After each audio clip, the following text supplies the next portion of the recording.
Thomas Paine, Thomas Paine, Thomas Paine, Sam Adams, Sam Adams, Sam Adams, Benjamin Franklin, Benjamin Franklin, Benjamin Franklin.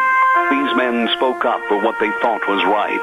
From their courage came such documents as the Declaration of Independence and the Constitution of the United States.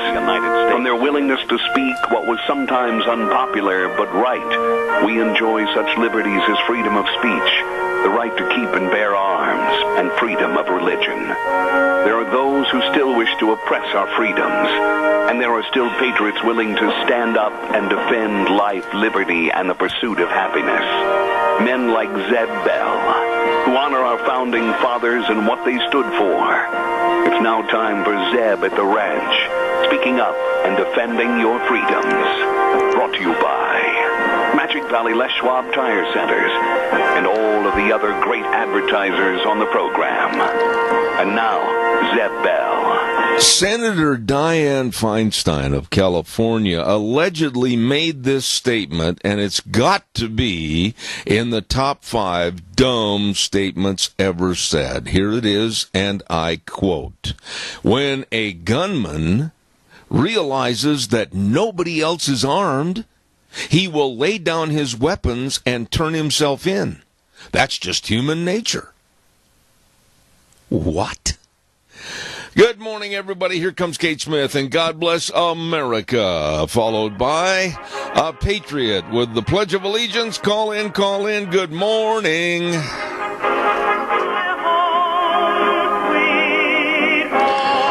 Good morning to you on a Tuesday, June 5th. My goodness, we've got a lot of things going on today. Welcome to Zeb at the Ranch. I'm Zeb Bell with our major sponsor, your Magic Valley Les Schwab Tire Centers, all 7 locations serving you. And if you're getting ready for a road trip, stop in and check out all the great tires. Also, don't forget our great advertisers, such as Burley Physical Therapy and Rehabilitation, 1263 Bennett Avenue, Suite 2 in Burley, helping you get back to being you. Right now, let's go to the phone line and let's have our Pledge of Allegiance. Good morning. Well, good morning, sir. Hello, go ahead. All right. I pledge allegiance to the flag of the United States of America and to the republic for which it stands, one nation, under God, indivisible, with liberty and justice for all. Thank you, Wheels. And right now, it's time for the weather. And the weather brought to you by K&R Rental. Don't forget, they've got all the rototillers and the weed whackers and lawn mowers, and they've got everything. I'm telling you, the post hole diggers, and they've got all the equipment you need. Tools and equipment to finish any construction project or to get your spring and now summer work started outside. You get a hold of them today, and they're located at 256 South, 600 west of Heyburn, right there on the Burley-Paul Highway. K&R Rental, 678-3122. Here's Gina with the weather. Hey, it's another beautiful day here in the valley. Here is your weather forecast for Zeb at the Ranch. We are expecting sunny skies for today. Winds out of the west right around 10 miles an hour and a high of 81. Tonight, mostly clear skies with a low of 54. Tomorrow, even better, mostly sunny skies with a high of 86. Now, for late tomorrow afternoon and into the evening hours, we do have a 20% chance of showers and thunderstorms before midnight, mostly cloudy skies with a low of 55. For Thursday morning, that could carry over. However, mostly sunny skies and a high of 80 by Thursday afternoon. Thursday night, slight chance of showers and thunderstorms before midnight, partly cloudy with a low of 53. For Friday, sunny and 84 and up to almost 90 degrees for Saturday. That's your weather for Zeb at the Ranch. Wow, I'm loving it. Good morning, everybody, and thanks to K&R Rental bringing us the weather to kick off the program today. They're right there on the Burley-Paul Highway. Number to call, 678-3122. Don't forget, Thursday is sale day. Wheels over at the station, is everything set the way it should be this morning? It sounds a little different. Just check those dials, if you would, please. Burley Livestock Sale Yard, big sale on Thursdays, 1100 Occidental Avenue in Burley. The sale that works for you. Don't forget, 10:30 starting time with Merv May, Cade Rogge, and Lance Udy. Oh, yeah, and the number to call for cattle consignments and sale information is 678-9411. Burley Livestock Sale Yard in Burley. Sale on Thursday this week. Don't you miss it, okay? Real quick, I also want to acknowledge, and I know my dear friend Doug probably has another ticket to give away, which we will in a little bit. The American Legion Post 77 over in Paul is going to have their annual German sausage breakfast. I'm telling you what, that sounds so good. $8 per plate, and it's going to be this coming Saturday from 7 a.m. to 10 a.m. at the Wilbur C. Hall at 132 East Wayne Street in Paul. Don't miss that. And our dear friends over to Daryl's Cleaners, never miss an opportunity to take your clothes in there so they can be treated the kind way, so they'll last longer with dry cleaning and very special care at Daryl's Cleaners, 1223 Albion Avenue in Burley. They really do care. And when you go to pick them up, you look at them and you go, holy moly, they look brand new. They will, and they are the best. Daryl's Cleaners, 1223 Albion Avenue in Burley. You stop in and see my friends Kevin and Cindy today at Daryl's Cleaners. We've got quite a bit to talk about this morning, and one more nail has been pounded into the coffin of the National Football League. And I don't know if you're aware of it or not, but today was the day that the White House and President Trump was going to welcome the world champion, Super Bowl champs, Philadelphia Eagles, to the White House. Now listen to this. Out of the 70 team members and all the managers and the assistant coaches, etc., 9 players were going to go. The other team members, just nothing more than punk jocks, decided that they're not going to go because President Trump stood up for the national anthem and stood against them, these punk jocks, that wouldn't stand. They kneeled or sat during the national anthem. Now, I'm going to tell you something, folks. I've had enough of this garbage. I've had enough of these athletes that are highly overpaid, and they've turned into supposedly leaders of the community. No, they're not. They're absolutely worthless human beings, in my opinion, that won't stand for the national anthem for the greatest country in the world. I have had it with the NFL.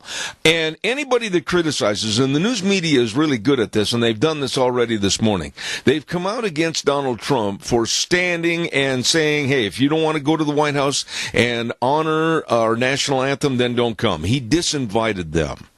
And the news media is having a heyday condemning Trump. I stand with him on this. I absolutely do. What are your thoughts? I think he should have disinvited. He's still going to have the party for the fans of the Philadelphia Eagles, and they're going to have a lawn party, etc. But I'm fed up with the NFL. I don't care if it's Green Bay Packers, my team. They can't stand for the NFL, and they've got a bunch of glorified athletes that think they're better than this country and what this country stands for. They don't deserve a thing. Calls welcome, 436-2244, 1-866-927-4587. It's time to crack down on what's right and wrong. And the sleaze in the middle, the slime, let it run by the wayside. We've got to get back to a value system in this country. Caller, I'll be right with you, I promise. Don't go away. Ramsey's Heating and Electric at 2600 Overland Avenue in Burley. They're open 7:30 to 5 Monday through Friday for all your heating, cooling, and electrical needs. You heard Gina during the weather. We may see some highs on Saturday close to or over 90 degrees. Make sure that air conditioner is efficient and cool with a bunch of new filters. I'm telling you, they've got them on sale right there at Ramsey Heating and Electric, 2600 Overland Avenue in Burley, or call them at 678-0459, where they provide warm winters and cool summers. Hold on, caller. I also want to remind everybody that we're going to have our next lunch bunch. Listen, it's going to be on the first day of summer, June 21st, coming up in a couple of days, not too long away, and that's going to be June 21st at Denny's Restaurant, 611 North Overland in Burley.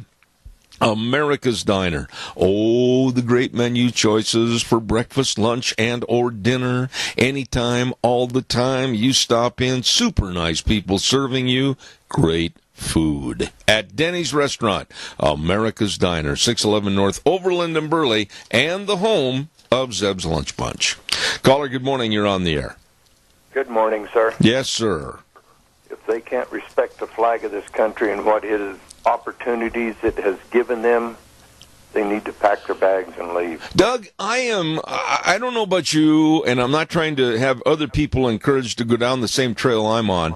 I've had it. I'm not going to be decent to anyone that advocates kneeling or sitting for the flag and our national anthem. I'm not going to do anything. I'm just going to come out in absolute disgust against these people. These so-called punk jocks that want, oh, woe is me, I'm black, I lead a tough life. No, you don't. You're a multimillionaire. You should be using your fame and money to help your community and keep your doggone attitude towards America at the highest regard. Exactly.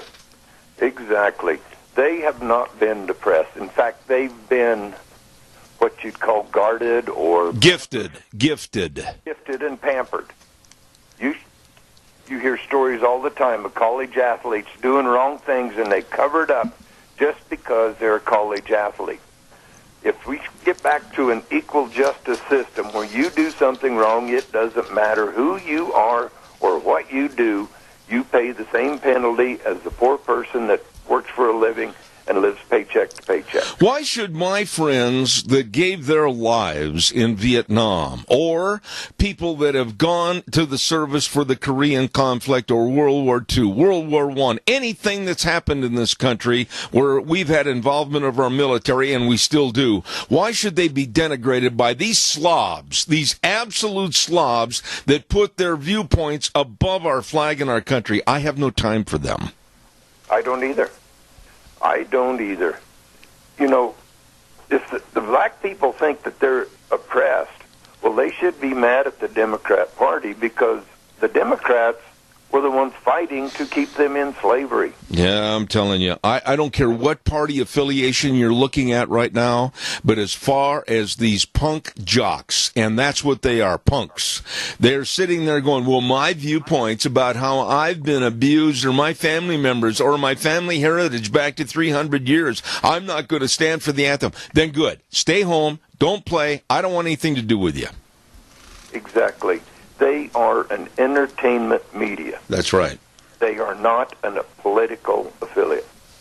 If they want to have free speech, if they say, well, it's my free speech, then why do they tell the athletes they can't wear the pink ribbon for breast cancer? Why they can't wear something to honor those 11 Texas deputies that got shot? Yeah.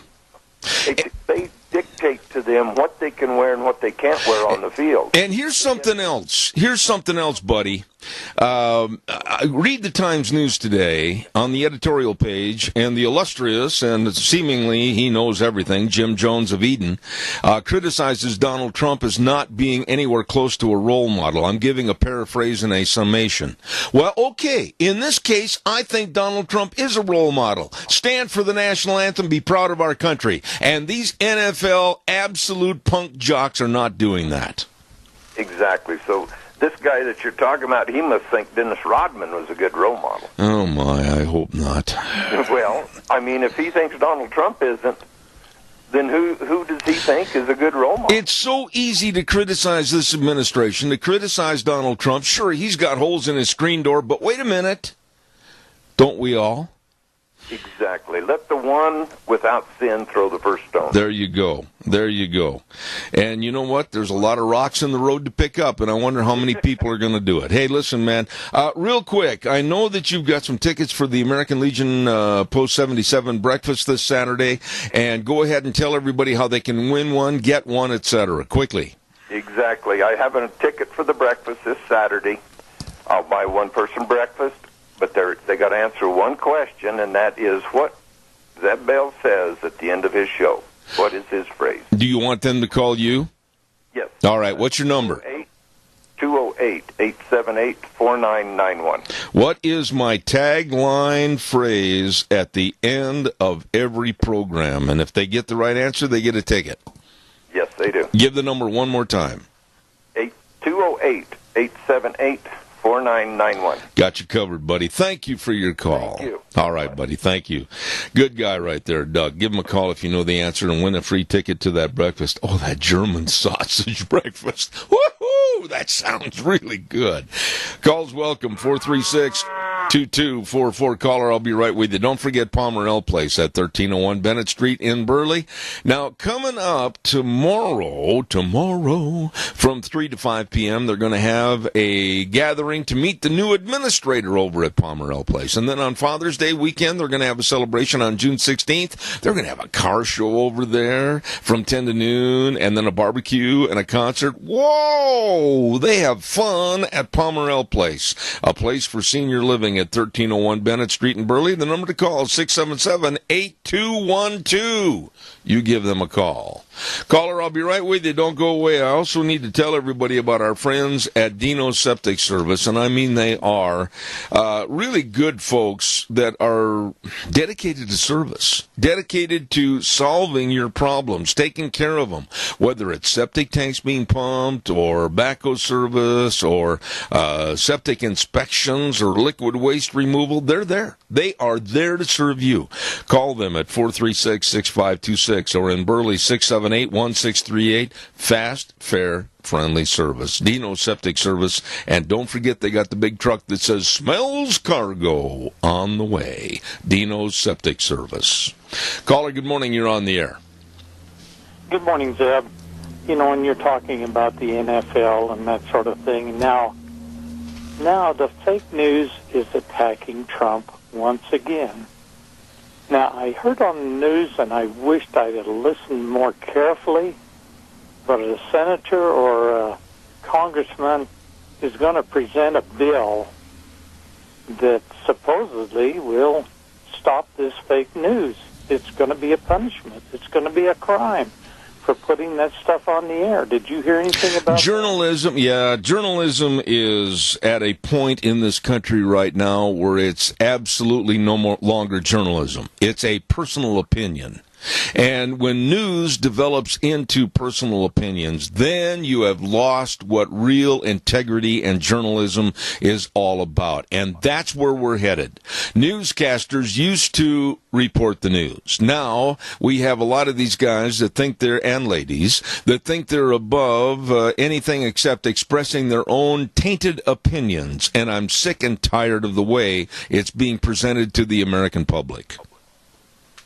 You know, I think years back, and I don't know how many years, but when Joe Scarborough first started that Morning Joe show. Yeah. But anyway, he was sort of a conservative then, I think, because he always stood up for the Republican side of things.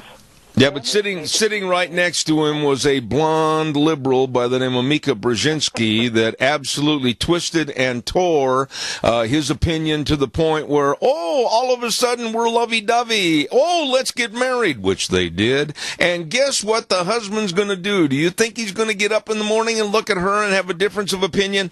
I don't think so. I don't think so either. But I guess we should blame her for it, or... I blame her for everything. I blame that blonde for everything. She's the troublemaker. Well, I guess there is people like that that's influencing us. I love this gal, and her name is Love. That's a representative from Utah. Mia Love. She's going to make waves. Yeah. Just looking forward to it. Well, she's a very smart and very intelligent lady, and I do, like you, wish her the best. Keith, it's good to hear from you this morning, and go tell that lovely bride that you have how much you love her and appreciate her opinion, because you don't want to stir up any strife like what's happening in the Morning Joe household, so be careful. There's one thing I want to bring up. Real fast. Real quick, and that is yesterday, my lovely wife went to Christine Pickup of Mount Harrison. What do you call it? Mount Harrison Audiology and Hearing Aids. Yeah. But anyway, she got hearing aids. Christine Pickup is the most precious thing I've seen in a long time. She is one of the most sweet. Refreshing. She is sweet, she's honest, she's sincere, and she really cares. Keith, I got to run, but I appreciate that kind comment. Thank you. Thank you. Caller number 2, I'll be right there. Hang on, don't go away. Don't forget Burley Physical Therapy and Rehabilitation. They're located at 1263 Bennett Avenue, Suite 2 in Burley. And the number to call, number to remember, because they can help you. Believe me, they help me. 678-1191. Yes, they know all the exercises. Yes, they've got the hydrotherapy pool. Yes, they have the best, underline that word, of physical therapists. What more could you be looking for to get yourself back to being you? Burley Physical Therapy and Rehabilitation, 1263 Bennett Avenue, Suite 2 in Burley. And that number, 678-1191. Caller, thank you. Good morning. You're on the air. Good morning, Zeb. Hey, I wanted to make a comment, if I may, on my opinion of the news. It's not news anymore. We've covered that fact. It's someone's opinion. It's each anchor, host, or whoever does up the news. That's their opinion. I remember growing up, there was like 3 channels that we watched, and we went to my grandmother's, and it was evening news. We'd wait to see what happened and what was going on in the world. And it was an honest, at that time, to me, it looked like an honest honest snippet of what's actually going on in the world. And nowadays, you can change from one of the 200 channels that's on claiming to be news and get a total different spin on it. Yep. Total opposite side. And whether you're left or right or down the center, it needs to be the facts. Absolutely. It can't be anything else. Absolutely.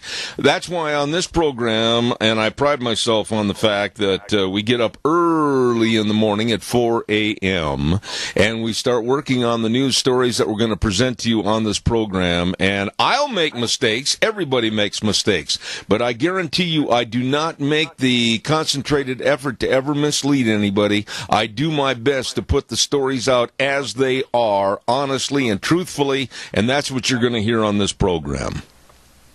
And I appreciate that. I wish we could get that more in other places. It's really disheartening when you want to know what's actually going on and the facts, not the bias or the left side of things or necessarily the right side of things. It's just the facts of the matter is this happened today. It was a good thing or it wasn't. Absolutely. And, I long for the days where we could just get the information, know what's going on, know what we can do to help out or what we got to be aware of, and that's that. All right, Roddy. I really do appreciate your calls in the morning. Thank you very much. I appreciate that. Yes, sir. All right, buddy. There is something happening today in Deerfield, Illinois. I talked to some people back east this morning that are watching this situation, and also I saw a news story on this morning, early at about 4:45. In Deerfield, Illinois, they are going to start enacting, listen to this now, the imposement of taking and confiscating possible, what they call, assault weapons. What happened was, if you'll remember, about a month and a half ago, I had a story on this program about the city council in Deerfield, Illinois, saying, well, we're going to have and impose gun control. And if you have what they consider to be an assault weapon, and they had a litany of how they're going to define assault weapons, if you have what's called, and you're a legal gun owner, I want to emphasize that. You are a legal gun owner, and you live in Deerfield, Illinois. They are now going to impose that if you do not turn your guns in to the city, that you will face a possibility of $1,000 a day fine or confiscation of your guns. Now, here's where the pool of water gets a little muddy. You're a legal gun owner. You have not done a thing wrong. You are supposedly protected by our Second Amendment and the Constitution, And all of a sudden there's a knock on your door and they say, Mr. Smith, we know that you have XYZ guns in your home and you have not turned them in. Why? Well, I believe in the Constitution of America and I believe in the Second Amendment. That's not good enough. We're coming into your home to get your guns. What do you think's going to happen there? This is not Gestapo Hitler Germany. This is not Venezuela. What do you think's going to happen? I'll tell you what I think's going to happen. I've never lied to you people. I think there's going to be bloodshed. I think there's going to be people getting hurt or killed. Because a government, a tyrannical government, or offshoots of that government that think they can supersede the Constitution and impose $1,000 a day fine because you did not turn in your legal guns, or confiscation, a Gestapo confiscation, what would you do? Think about this. Are they going to just invade your home? Ransack your home, tear apart your closets, destroy everything, looking for those illegal guns? They're not illegal. You bought them legally, and they still are legal. This ought to scare everybody as to the idiocy of what's happening in Deerfield, Illinois. Now, will it go to the Supreme Court? You darn betcha. But that's also pretty scary, because of what's happening in this country. Think about it. What would you do? Give me a call, 436-2244, 1-866-927-4587. Knock, knock, who's there? You don't want to know. Okay? Barry Equipment and Rental, Sales, Service, and Parts. They've got all the equipment rentals, and they've got all the retail equipment sales. I'm telling you, they've got everything. They've got all the skid steer rentals and the lift rentals, and they've got the Walker mowers over there. Oh, you'll mow up a storm with those Walker mowers. 3 locations serving you, 159 West Highway 30 in Burley with Juan, 465 Addison Avenue West in Twin with Eli, and the Napa location on Caldwell Avenue. The best serving you, Barry Equipment and Rental. You stop in or give them a call today. Really good folks, Barry Equipment and Rental. Caller, good morning. You're on the air. Morning, Zeb. You touched on something that gets me real hard. It's our Constitution, whether it be any part about anything that our forefathers and my brothers and sisters and people before me and after me who paid with their blood for our freedom. You can't take them away. We earned them. There are people who paid for it for those who couldn't or didn't have the opportunity. And I'll be daggum if somebody's going to come and tell me, well, the Second Amendment's now void, null and void. Yeah. No, I don't think so. Neither's the first. Neither is any of them. We have fought too hard and come too far to just roll over and die. I agree with you, Riley, and I'm telling you, this is going to be a real testy situation back in Deerfield. I've got another one waiting, but I appreciate your call back on this. God bless you, man. Thanks. I'll tell you what, where do you draw the line on legal or illegal? Caller number 2, I'm coming. Stand by. But, you know, somebody might say, well, wait a minute. I know that Mr. Smith down the road has a bow and arrow, and bow and arrows have been deemed, they can be so dangerous. You better go in and confiscate his bow and arrow, or whatever the case might be.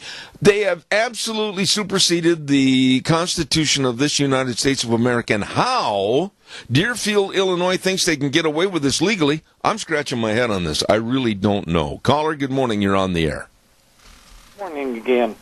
Are we still part of the Ninth Circuit? Yes. How do you think we're ever going to get anything passed that's in our favor as long as they're in charge. Well, now, wait a minute. Whoa. Don't misconstrue. I'm talking about what's going on in Deerfield, Illinois. Don't make a mistake on where this is happening. It's happening in the land of Lincoln, and quite frankly, Chicago and the surrounding area of Deerfield, they have some of the strongest gun laws and regulations anywhere in the United States.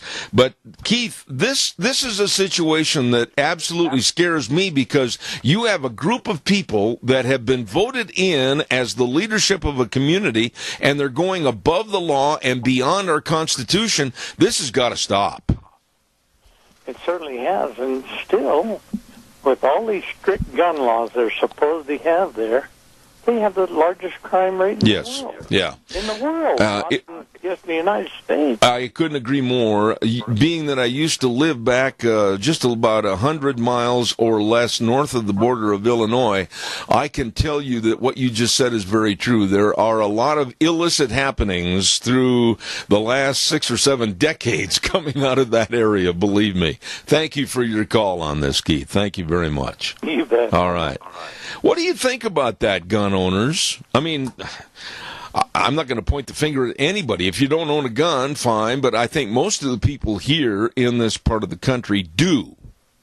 And all of a sudden, let's just say that maybe Twin Falls did this, or maybe Burley did this, or Pocatello, or whatever it might be. Well, we know you own guns, and we are making a list of what we consider to be assault weapons. And so if you don't turn them in at 9 o'clock next Tuesday, then we will have you face a $1,000 a day fine, or if that doesn't work, we will have a knock on your door and we'll come by and confiscate them. You bought those guns legally. These people have not done a thing wrong. They are honest, legitimate, legal gun owners, and they're being put in a position of, wait a minute, do I take my gun downtown and just drop it off? Or do I keep it?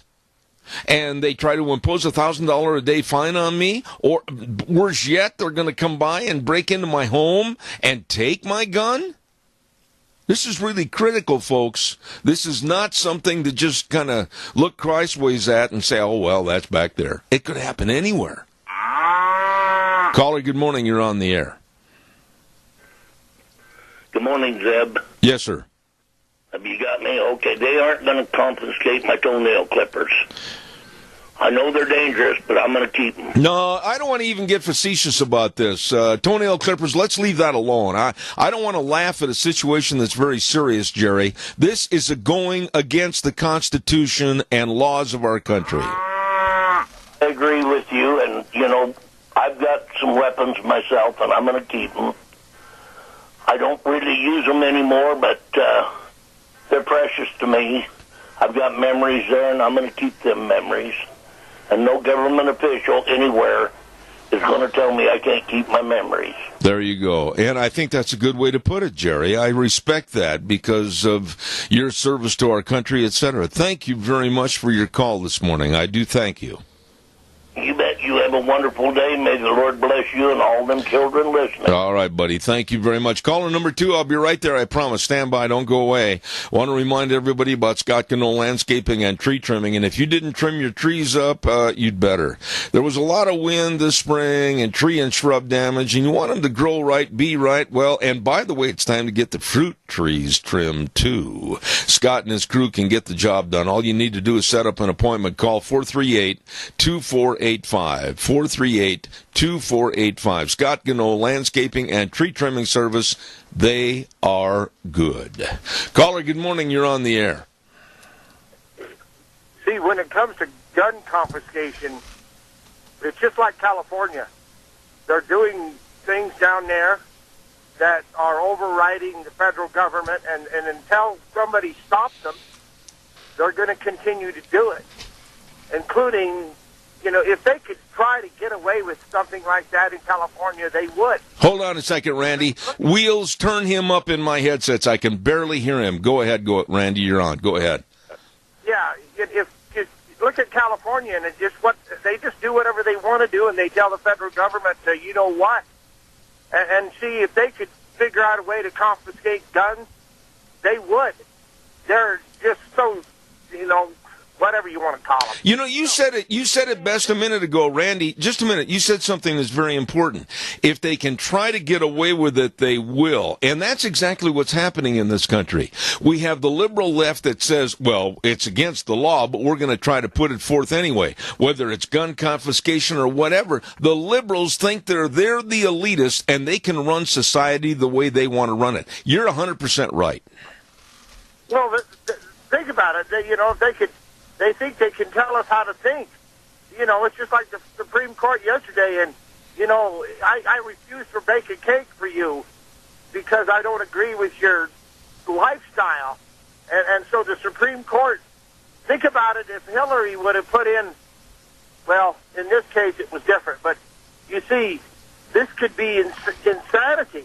But taking our guns, they would love to try to do it. But oh, yeah. Right. Yeah. Think about how many guns that people have that nobody knows anything about them. And really, stop right there again, Randy. Stop there again. Whose business is it anyway if they're legal guns purchased in a legal fashion? It's nobody's business. And to turn legal gun owners into criminals and say, hey, you either bring them in or you pay $1,000 a day fine or we're going to break in and take your guns. This is insane. I'm going to tell you, I don't know about every Trump voter that voted in the last election, and I forget how many there are, 100 and some million, that voted for Trump. They probably got guns, and they probably got a lot of guns that nobody knows about. My father had guns, and I'm not going to say where they ended up, but, I have 11 children, and, it is what it is. Yep. The thing of it is there's so many guns in this, nation that people know nothing about, that the estimation could only be a guess. And so, you want to fire up the troops, baby. Try that. Yeah, but think about this, Randy. Whether you own a gun or not, it's none of my business. It is absolutely none of my business. Nor is it your business to know about my situation. But in a legal society where people have not broken the laws and they own guns to protect themselves or they own sporting guns to go out and hunt, etc., that's nobody else's business in a legal state of owning guns that are not illegal. And if they're forced to compel with the turn-in policy of Deerfield, Illinois, you either turn them in or you're going to be fined $1,000 a day fine or we're come and get them, that is only going to hurt the legal people, and the bad guys are sitting out there and they're laughing at our society. Well, of course they are. And so, again, it comes down to the mob rule. And it's like this. It's like, you want to have the rule of law, but think about how, in front of our very eyes, Mueller, he investigates Trump and just in every way, shape, or form, and Hillary, and they're getting away with whatever it is they got away with, and we all know there's tons of evidence. Yep. And so, you see, it's circumstantial enforcement of the law. And you see, this infuriates people that are out here every day. I mean, if I speed through Twin Falls, they're going to give me a ticket. I'm going to say, well, I don't want a ticket. It's not fair, or whatever the reason is. You see, it doesn't matter. I'm going to get a ticket, and if I resist arrest, they're going to put the handcuffs on me, and I'm going to be in jail in front of the judge. Yep. Randy, I always appreciate your commentaries in the morning, and thank you. Thank you for your call this morning. I got to get a weather forecast in. Thank you so much. I appreciate that. I'd like to hear your thoughts on this. A lot of people might kind of guffaw and say, oh, Zeb, you're digging up stories that really aren't going to happen. Don't give me that garbage. If it's happening anywhere in the country, it's happening. And anything negative or anything that is of lawless nature has a tendency to breed and get bigger, like a cancer. I'm very concerned about the situation in Deerfield, Illinois. Our weather forecast brought to you by Mount Harrison Audiology and Hearing Aids, Dr. Christine Pickup and Dr. Courtney Mitchell, and the wonderful work they do for your hearing health. They are dedicated to serving people with hearing loss of all ages and their families. All you need to do to find out more and for the care of your hearing is make an appointment at 312-0957. Mount Harrison Audiology and Hearing Aids now brings you the weather. Hey, it's another beautiful day here in the valley. Here is your weather forecast for Zeb at the Ranch. We are expecting sunny skies for today. Winds out of the west right around 10 miles an hour and a high of 81. Tonight, mostly clear skies with a low of 54. Tomorrow, even better, mostly sunny skies with a high of 86. Now, for late tomorrow afternoon and into the evening hours, we do have a 20% chance of showers and thunderstorms before midnight, mostly cloudy skies with a low of 55. For Thursday morning, that could carry over. However, mostly sunny skies and a high of 80 by Thursday afternoon. Thursday night, slight chance of showers and thunderstorms before midnight, partly cloudy with a low of 53. For Friday, sunny and 84 and up to almost 90 degrees for Saturday.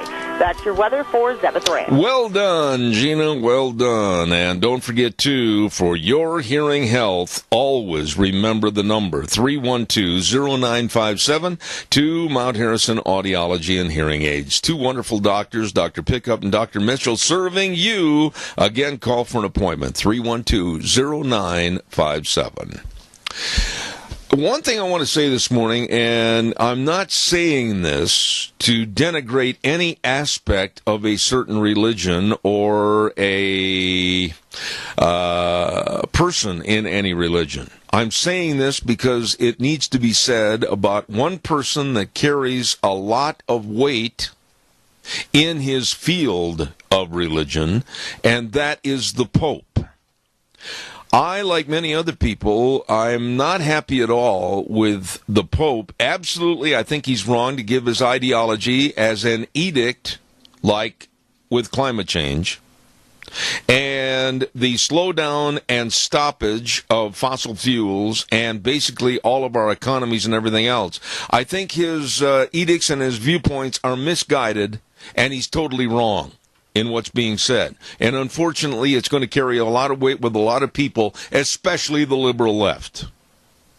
And I'm just going to say that this morning, and you can do your own research as to why I said what I said.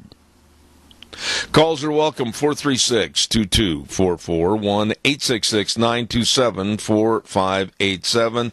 Please give me a call.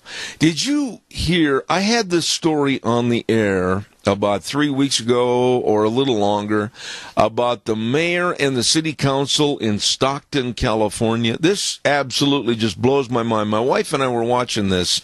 As a matter of fact, early this morning they had another story on it. What the mayor and the city council in Stockton, California, yeah, I've been there many times, been through there many times. I've got friends that live there. The mayor is pushing the city council to provide what's called universal income to all the residents of Stockton, California. What does it mean? Okay. It means that the liberals are saying, oh, well, the drug addicts and the people that are too lazy to work and those types of people, those ne'er-do-wells, maybe if we give them, listen to the key words, give them $500 per month. Why? That will be incentive for them to jump up and want more money and go to work and be prosperous. Oh, for heaven's sakes. Give money for doing nothing. All you're doing is expanding a tin cup society to where these people are going to be more dependent upon the government and you and I as taxpayers. Caller, good morning. You're on the air. Is this the Pope that says that? I beg your pardon? Was this the Pope that said that? The Pope has come out in condemnation of the use of fossil fuels, and he's been in great support of climate change and the greenies, and I absolutely will not adhere to anything that one man says, nor should anybody else. He is not the leader of my church, but I'm saying that he has stuck his ideologies out in front, and I don't think that's fair. Do you know what is happening to the Pope? He is so protected, And so he doesn't have to worry about whatever he needs during the day. And I suspect he gets out in the masses a bit, but they have to protect him. They can't just let him walk the streets and go into the back alley. And the thing is, he is so sure that he's the first word from God to the rest of us, that he can say these things. And I really think he's not very bright. Those that have, Chris, and I'm talking about generalities in life, those that have are those that always want to spew out their rhetoric that affects those that don't. Think about that. Look at your Hollywood so-called stars. They've got private jets. They've got their own security forces, and yet they will sit there and they'll go, hey, you little citizens of America, you can't have guns. Get rid of them. But yet they're protected 24/7. It's complete lunacy. It's called snods. They're snobs. They think that they are so high above the rest of us, we shouldn't be worrying about what they're doing. We should be checking on all of our neighbors and make sure they're doing the right thing. Well, look at Al Gore. Look at Al Gore. There's a classic case, Al Gore, preaching climate change and how we have to go without, maybe not turn on air conditioning, or maybe we need to do this, maybe we shouldn't have that. And then he gets in his multi-million-dollar jet and flies to another speech. Unbelievably stupid. You know, I haven't heard much of him lately. Is he still doing so much of that? I can't imagine people are actually inviting him to come to their gatherings. I tell you this way, the least that I hear about Al Gore, the better my day is. I'll leave it at that. I agree. In fact, I change channels when I see his little face coming on. And I don't see it very often. Yeah, but have you noticed he's kind of turned into the poster boy for maybe Dunkin' Donuts? This guy's really put on some pudgy. Well, you know what? When you're depressed, you eat a lot. Okay. Yeah. His wife had enough of him, and she left him. That's for sure. Anyway, keep on doing what you're doing. All right, Chris. God bless you. Thank you so much. Appreciate it. I'm sick and tired of those that have or those that don't need are telling us that are working hard for it what we should do or what we should do without, and I'm sick of that kind of garbage. I don't care who it is. Could you live, I'm going to do this real quick before I do my last commercial this hour. Could you live in a home that was 7 feet wide? Think about it. That's about 91 inches. Could you live in a home that was 7 feet wide and 1,058 square feet at 7 feet wide? I couldn't. And how would you like to have this for a price tag? This is what it sold for over in the St. John's Hill neighborhood in London. A 7.5 wide home. 7 feet. That's it. I'd get claustrophobia so bad I couldn't stand it. It sold for $1.4 million. $1.4 million for a home that you could barely sit on a chair and put your pants on. Holy cow. I couldn't do it. I couldn't even go in the house. I am, and I'm not proud of it, but I am extremely claustrophobic. You get me in a small room and shut the door, look out, 30 seconds later the door's off the hinges. 7 feet wide, $1.4 million. Don't forget your Magic Valley Les Schwab Tire Centers, all 7 locations serving you with the best of tires, and I mean that.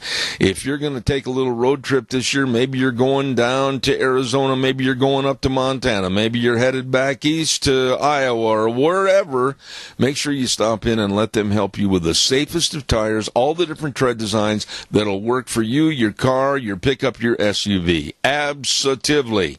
And don't forget, they've got the best tire value promise in the industry. You better believe it. And if a tire's damaged beyond repair, they'll replace it at its values, and they guarantee the work of the life of their tires. You better stop in and see any and all of the 7 locations of your Magic Valley Les Schwab Tire Centers today. Lane in Rupert, Dave on Blue Lakes and Twin, Mike in Buell, Mike and Jerome, the Twist family in Paul, Daniel on Poline in Twin Falls, and Randy on Overland in Burley. Not only with the tires, but the brake service, front end alignment, shocks and struts and batteries, they are the best. Your Magic Valley Les Schwab Tire Centers. Hey, today, next hour, we're going to start at 9:47, Stoats Equipment Ag Minutes. Absolutely, Stoats Equipment at 119 Overland and Burley. They are really going to be featuring every week on the program agriculture and the people and events you need to know about right here in the Magic Valley. Stoats Equipment, making your life easier. Don't forget to tune in at 9:47 today. We're going to take a little break and go to the news from CBS and see what else they're going to mess up. And then coming up next hour, we've got Brian Boucher coming on the program. And then Vicky's Country Garden. And like I said, Stoats Equipment. We've got all kinds of fun things coming up today. So don't go away. Stay right here. Zeb at the Ranch. I'll be back in a couple of minutes.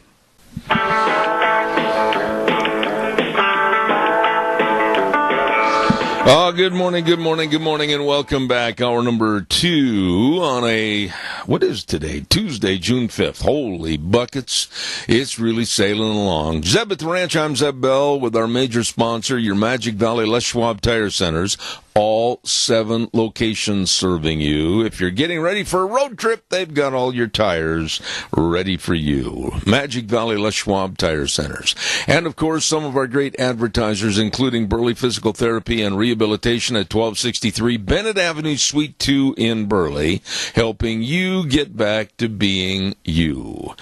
We're going to have our guest on the air in just a moment. I want to remind everybody, first of all, Wheels, a good word for Western Waste Services. From the canyons of the Snake River and all across southern Idaho, we're always at your disposal. Western Waste Services, we care about our community, our resources, and this great land. Western Waste Services is lending a hand, always at your disposal. Western Waste Services, they've got the dumpsters in various sizes. You can call them up and they can drop one off at your property. You can fill it up and they'll come get it. I need one out the back window of this office and just pitch and throw, fill it up. Anyway, don't forget, give them a call. They are always at your disposal. Our friends at Western Waste Services, the number to call, 734-6969, Western Waste Services. Also want to remind you about our dear friends over at Hanson Mortuary with, of course, Joel Heward, the manager, his family, and his staff, serving you at a very serious time. When there's a passing of a loved one, they are there to help you and always treat you and your family with the highest ethical standards with unquestioned integrity. Please remember the number to call, 436-5636, Hanson Mortuary at 710 6th Street in Rupert, and Joel Heward also serving you at Morris and Payne Funeral Home on East Main in Burley. And by the way, they're going to have a great big 4th of July Veterans Breakfast that everyone is invited to be in attendance, and that's going to start at 8 o'clock on the 4th of July and go to just before the parade starts. That's going to be for everybody. It's going to be really, really good. We'll see you there. Right now, let's go to the phone line and say a good morning to Brian Boucher. Brian, old buddy, how you doing? I was just going to say, sir, I tried getting a hold of him, but it just goes straight to his voicemail, and so I don't know what the issue is. Well, I do. Just keep trying that number. Don't just quit. Keep trying to get a hold of him. Deanne, Brian Boucher is not available. I'm going to give you this information here quickly, and we'll try to get him on the phone and find out why he is not there. And Brian Boucher was going to be visiting with us, and we'll hopefully get him on the air. Wheels, keep trying that number. Plug it in, plug it in, plug it in. Thank you very much. While we are waiting for our guests, folks, and he's not the only one we've had a little problem with this morning. I'd like to tell you a little bit about our friends over at Ark Animal Hospital. Dr. Bill and the crew, they really serve you and your animals. And I'll tell you what, they've got a brand new doctor over there at Ark Animal Hospital, Dr. Jordan Nesbitt from the Rupert area.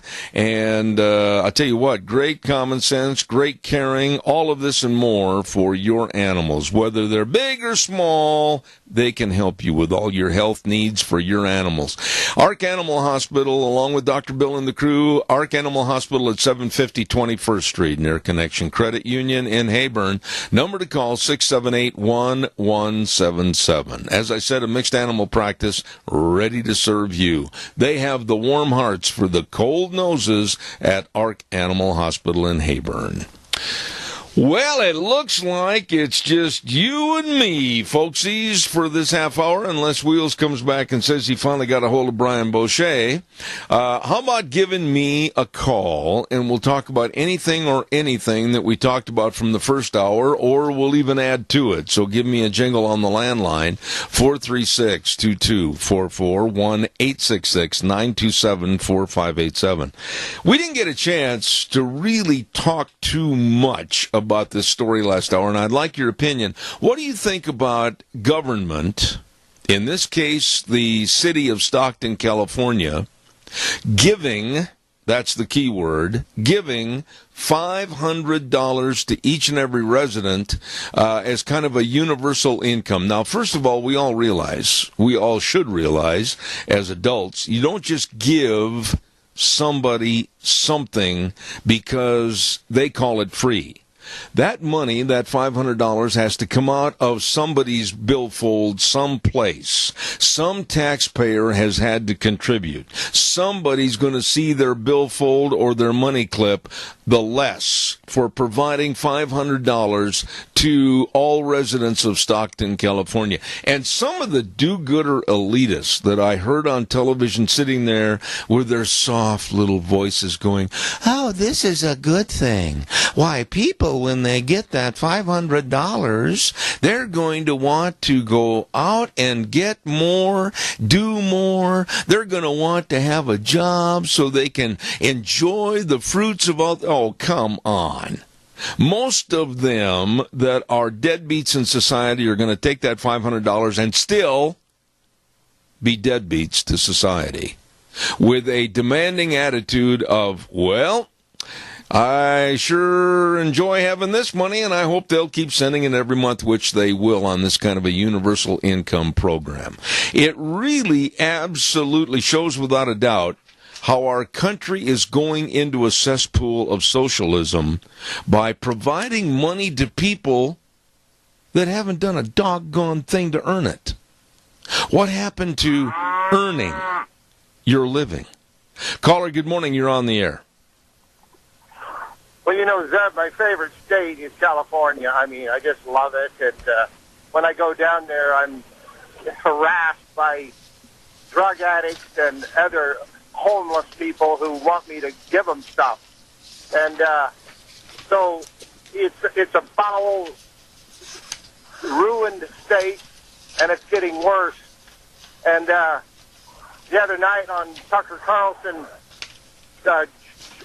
Representative Sherman and Gray Davis, who was impeached or thrown out of office, were defending California and how great it was.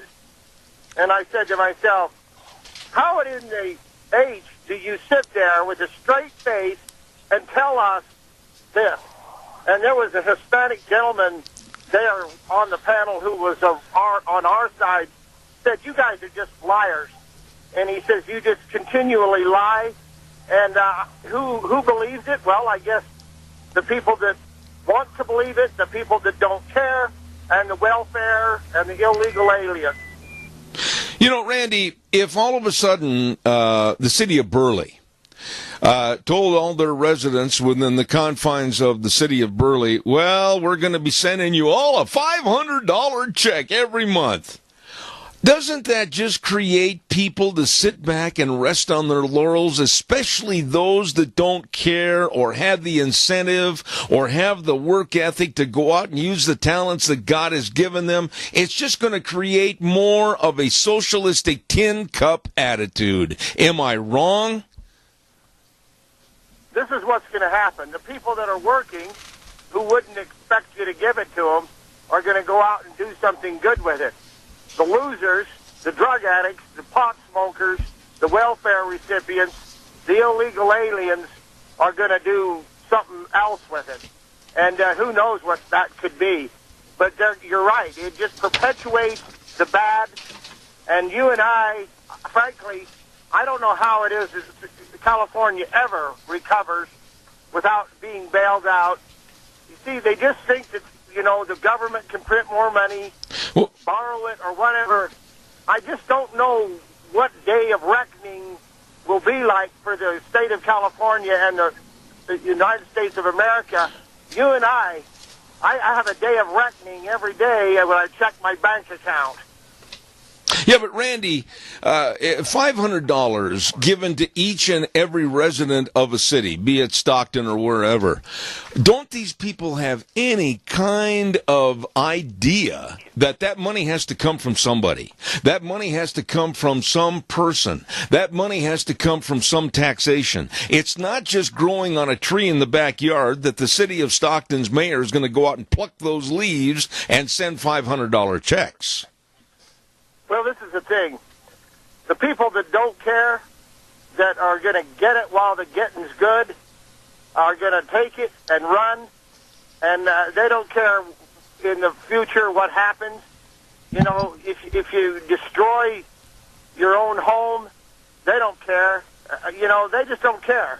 I care about the golden goose, the thing that provides everybody a job, and that's free market capitalism and the government helping us to be better at it. Yeah, and I'll tell you what, they've tried this goofy system, this absolutely insane system of giving people money. They've tried it over in Europe. As a matter of fact, Finland comes to mind, and it was a complete, total fiasco. You don't have to be a rocket scientist to realize that if you've got druggies and you've got people on welfare and you've got ne'er-do-wells that sit home all day and watch television and eat bonbons, and then you give them more incentive not to do anything by giving them another check on a monthly basis, you've got a slovenly, lazy, absolutely dependent on the government society. Am I wrong? Absolutely not. You're not wrong. And the thing of it is these people, if they were just watching TV and eating bonbons, that might be good. But what they're watching would frighten us to death, and what they do with themselves, and how they're neglecting themselves and their children and their responsibilities is so disastrous that I don't know what we do to overcome it and survive it. I sometimes wonder. I agree. Randy, thank you so much. I appreciate it, buddy. Thank you. Thanks. Caller number 2, you're on the air. Go ahead. Yes, Zeb, the Democratic Party feels that in order to keep their power, they're going to put all these people on welfare. Many of these people are non-productive. They produce nothing, but they drain the taxpayers. Yeah. And pretty soon, taxpayers go broke, and what have you got? You've got utter chaos. You've got a third world country. You've got another Venezuela. And it could and might happen right here in America. Well, what I see coming down the road here is this country is going to be divided into many different third world countries. And this is what I see. I may be wrong. No, I don't think you're wrong. I don't know what's going to happen. I don't see the amount of good people, and when I say this, Tony, I mean good people that are honest and Christ-related people that really want to lead in a Christian fashion. I don't see a lot of those leaderships in Washington, D.C. I'm very afraid of the so-called liberal elites, the Feinsteins and the Pelosi's and the Schumers and the Dick Durbins. I'm afraid of these people because they have a gimme attitude to where the the taxpayer is going to just have to keep funding all the negatives in our society, and sooner or later, that cow's going to go dry.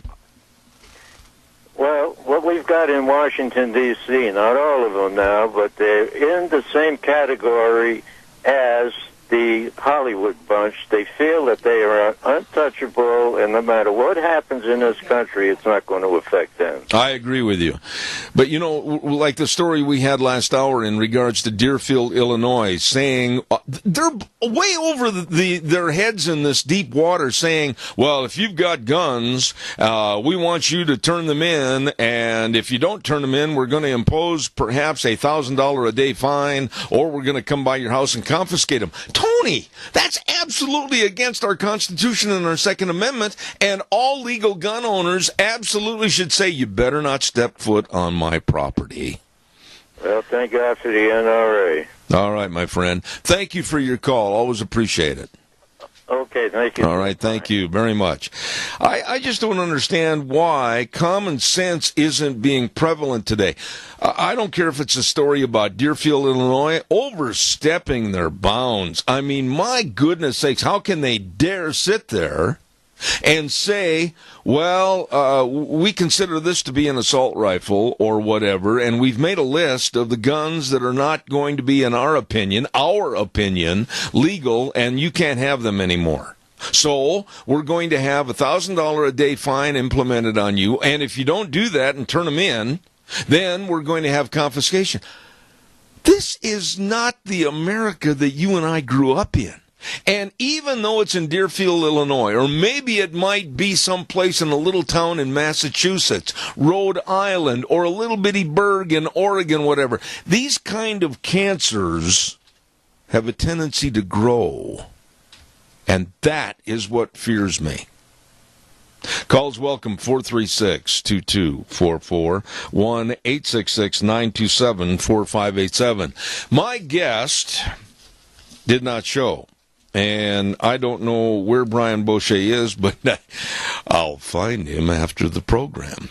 Don't forget your friends. Calls are welcome, by the way. 436-2244, 1-866-927-4587. Please give me a call. Sportsman's Warehouse, 1940 Bridgeview Boulevard in Twin Falls. And on Thursdays, we got the old fishing hole with Josh. Don't forget that at 10:32. I can't wait for this week's edition. Oh, by the way, they're going to have a Sportsman's Warehouse Outdoor Expo this Saturday, June 9th from 9 to 4 at the Jerome Gun Club Range. Don't forget, you can see and shoot products from your favorite manufacturers.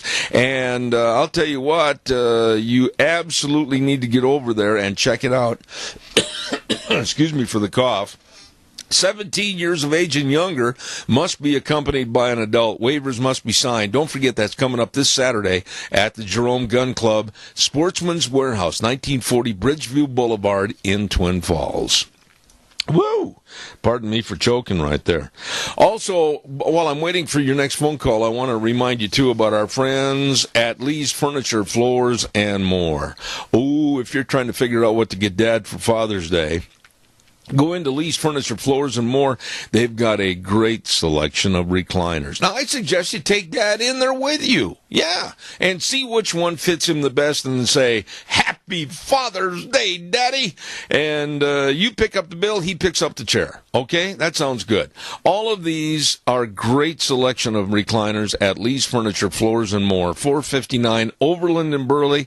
And don't forget, too, they've got all the carpeting and the floor covering. They've got everything there to serve you and your family at Lee's Furniture, Floors, and More, 459 Overland in Burley. Great, great folks. Don't forget, at 9:30 this morning, we're going to have Vicky's Country Garden on the air. I always look forward to having lovely Miss Vicky on our program. And then, like I said, that new program at 9:47 this morning, Stoats Equipment Ag Minutes. Looking forward to that. Calls welcome, 436-2244, 1-866-927-4587. How anyone in this country, the United States of America, can sit there, and many do and have, cheer for Hamas, a terrorist group connected to the Palestinians over in the Middle East. And Hamas came out this morning And they said that they're encouraging their people, their terrorists, to create and start more bloodshed on the Israeli border. And we have had some absolutely imbecilic teachers in high schools around the country create moments of silence for Hamas. These are terrorists. These are terrorists. Israel is one of the best allies this country, the United States of America, has ever had. And it shows the lunacy and the idiocy of certain teachers around our United States that are teaching our young people, men and women, and leading them absolutely the wrong way. And having moments of silence for the terrorists that were killed trying to cross into the Israeli government's border? Are you kidding me? This is insane. And this terror group is calling for more bloodshed today.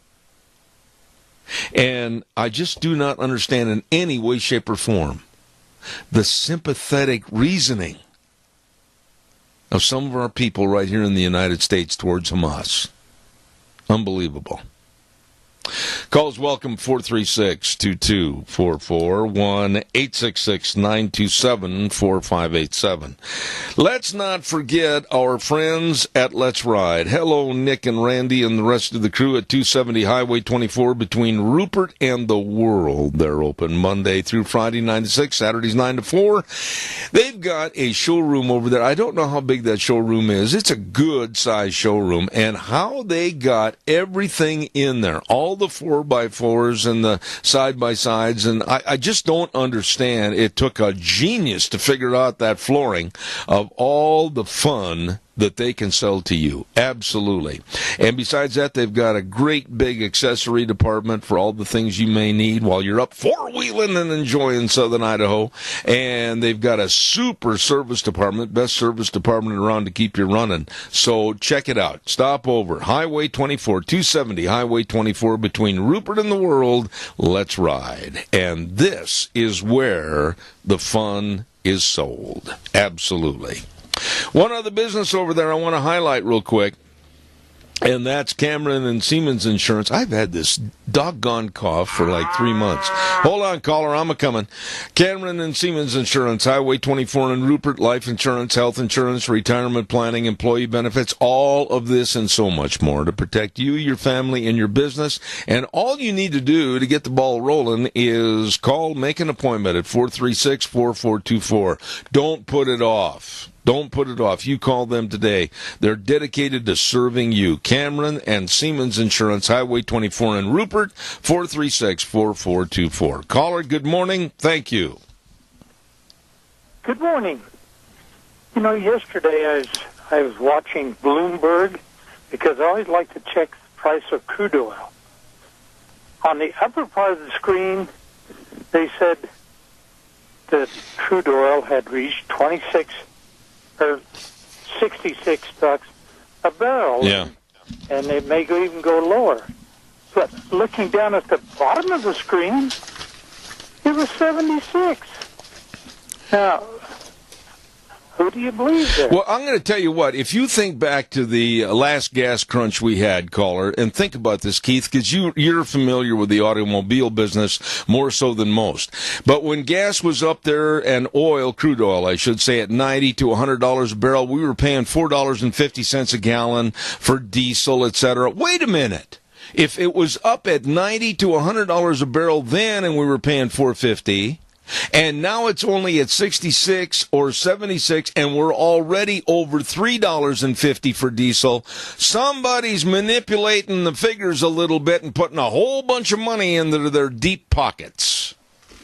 They sure are. And I've seen these people come on, like former CEOs of Shell Oil and people like that. And they said, well, at last we have got enough money now to do the exploration that we need for the future. Baloney. Well, that kind of makes Makes a lot of sense, doesn't it? Baloney. But we were doing this before. That's right. $30 a barrel. That's right. And we have become supposedly the oil-dependent richest nation in the world with oil, and I think we are being gouged. Spell it, class. Gouged. Gouged. I'm going to stick with that. Yes, and that's the truth. And why, when it was $30 a barrel, we were paying, well, probably $2.99, maybe something like that, at the most. And now it's way up there. But where does it stop? It doesn't. Stop these people. It doesn't. And the question is, how high is up? Nobody knows. Keith, God bless you, man. I appreciate it. Thanks for bringing that up this morning. Thank you. You bet. All right. We are now going to go over the river and through the woods to Vicky's house we go. Vicky's Country Garden, 185 South, 600 west of Paul. And she's standing there celebrating 21 years in business of serving you. It's all been fun. It's all been frilly. It's all been great. Good morning, Vicky. It has been fun. Well, I know it has. I know it has, because you get a chance and I get a chance to visit with each other. If you weren't in business for all those years, we wouldn't have this conversation. This is very true. I would be stuck out on the farm somewhere. You know, I got a feeling, though, that wherever you are and whatever you're doing, a good time is going to be had by all. Kinda, yeah. You might as well make life fun. There you go. No sense in not. You know, you might just as well be able to laugh a little bit. Laughter is the best antidepressant there is. Amen. I couldn't agree more, and I'm learning more so at my older age about smiling first and then frowning second. There you go. All right. That works better. So, Now, for sure. Now, I got to ask you this. We're seeing some severe, and I use that word severe because it is a drastic change from not more than a few days ago of wearing a parka zipped up around your neck and bowing over to the wind so you don't tip over and everything, to now where we're looking at 85, maybe 90 degrees. What are those itty-bitty plants in the ground thinking's going on? Well, they're actually kind of enjoying it. They're having a chance to dry out a little bit and kind of pull their little heads out of the mud after the hail pounded them in. And hopefully we're going to have it's not going to get too drastically hot to where they'll be able to pick up and just really grow good now. Okay, but what about this heat? I mean, we were told a while ago with all the rain and be careful about moisturing too much on your garden with the water, etc., because it could do damage. Now we're looking at 85. We're looking at 90. It's going to stay fairly consistent for a while. What kind of a big radical change do we need to do on irrigation or watering those plants? Well, I still say we've got a lot of deep moisture in the ground, unless you're in really heavy sand. But just kind of be careful with your watering. We still have the cool nights, which, holds the helps hold the moisture in the ground. Don't go out and just because you think it's really, really hot, don't go out and just drown your plants. Check your soil before you water. I mean, that's just your safest bet. Instead of just looking at the top and saying, oh, it looks really dry, reach down and dig down in the soil a couple of inches and see what your moisture level is at that point. Okay. Now, wait a minute, Vicki. Dry, then go ahead and water. But if you've got some good moisture down there at about 2 inches on most of your stuff, then back off and give it a chance to kind of pick back up again. Okay, but for the first-time gardener and people that don't know, how do you explain on the radio what to look for as far as moisture or kind of a squeezability, if you will, of the soil? Well, if you can, with like growing potatoes and stuff, they've always said if you can dig down beside your spuds, take a handful of dirt and squeeze it together, and it holds has enough moisture to hold a clod, you've got good enough moisture for a few days. But basically, you'll see the difference when you're digging down. The top of your soil is going to have a lighter color. When you go down, your soil is going to have a deeper color. You're going to feel the moisture. Take your gloves off if you're wearing gloves. so you can actually feel that moisture down inside. If you start doing that, you'll get the feel for what your soil's looking like. Okay. I have a note here from a lady that said, and it just came in, let me check the date, it came in last Friday. Bugs, exclamation point. I've never seen so doggone many bugs, she said. What can I do? There are a lot of bugs going to come out of this. We've got a lot of slugs have become a real problem this year because of the rain and the cool temperatures, and where we had so much rain and that. There are slug baits that you can use to take care of those. You water your plants up good, and then put your slug bait down, and it will stop the slugs, earwigs, the crawling type things coming in on your plants. There's the diatomaceous earth, which is the organic, the totally natural product that will help with that type of stuff. Then, of course, there's your insect granules that you can put down for the roly bugs and some of the, again, earwigs and stuff like that are coming, some of the grubs, things like that are working on your plants, too. And then, of course, the topical sprays for aphid. Granules on the ground are not going to help with aphid and whitefly and spider mite and that type of thing. You have to spray the plant with a chemical or dust them. What about, you said slugs. Excuse me. I thought for a minute you were talking about Nancy Pelosi and Feinstein and the rest of them. But explain what a slug is and what it does. Slugs are usually going to come out at night. You're not going to see them. They're a slimy, large, kind of a worm-looking thing. They're gross-looking, to be honest with you. They have a very mucousy type body structure. It's really fun if you find one to put a little salt on one and watch them just disintegrate right in front of your eyes. You're an evil person. Oh, but it's fun. Yeah. But they're a chewing insect. They crawl, they come out, they like to stay in the shady areas. If you've got a lot of bark and that type of thing, you'll find them in there. Usually you can see, if you've got slugs, you can see a kind of a slime trail. It's kind of a glistening type of kind of a dried, glistening type of a substance that's across the top of your bark. Wait a minute. You are talking about the Democrats, aren't you? More or less, I guess. If the shoe fits, wear it. Okay, I'm sorry. But yeah, they do a lot of damage. They climb up from the bottom, they climb up the stem, and they eat on the leaves, and it makes them look just like lace. They just leave the veins in the leaves. They eat all of the structure, all of the leafy foliage off. Oh my goodness, that's what a slug does? Yes. Wow. Yes.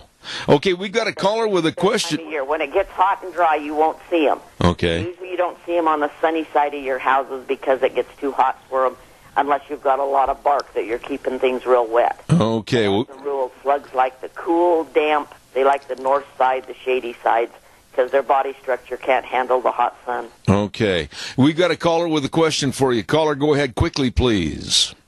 Good morning, Miss Vicki. Yes. All them beautiful hanging plants that you sold for Mother's Day? Uh-huh. And a lot of them have the peat moss and that sort of thing in them. When it's hot like this, I've been watering them once a day because I feel down and it's a little dry because it's peat moss instead of soil. Yes. What is your opinion? You definitely, on the big baskets, they need watered, deep watered at least once a day, yes. And a lot of people don't realize that there's usually a hole in the bottom of that basket for drainage, and as soon as you put water in, it runs right down and right out the hole. You have to either block that off a little bit or keep filling that basket up till it runs over the top.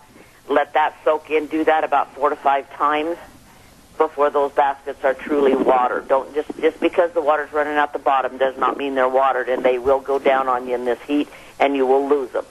And you have to remember you have to fertilize them at least 2 to 3 times a week to keep them. So we got to buy more stuff? Oh, yeah. Well, that'll keep you busy, caller. We appreciate that. Nancy will be towing the whip against you to go take care of those flower pots. Thank you very much for your call. Bye. All right, take care. Vicki, another lady wrote a letter, and then I did get a call early this morning to ask about this.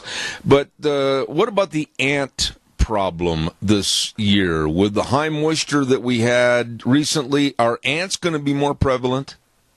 I don't know that they're going to be more prevalent. That the moisture area doesn't do a lot for ants. They're kind of they kind of like the drier areas. Oh. You'll see them a lot in cement, in gravel, things like that. The moisture didn't do anything. They're just, ants are a problem right now. Ants don't do a tremendous amount of damage, but they can do some chewing, that's for sure. But there's a lot of good ant dust and, the different insecticide granules and that will take care of ants. But it's an ongoing problem. You have to keep adding it. If you can find their main nesting places and that, dust them really good with some insecticide dust, and you'll keep them under control. Okay, now Ants are going to be a problem. Another note that came into me last week from a lady that lives over in your area, and she said, would you please ask Miss Vicki, should I find out about a fence for my garden, because I've got rabbits and cats and everything else around here, and they just come in and they tear my garden to pieces? Well, a fence is always good. It's just that you're going to have a pretty solid fence if you're going to keep rabbits and cats out, because as we all know, they can get through about anything. It would have to be something that is solid right down to the ground, to where they can't get between, like in between slats or anything like that. Yeah.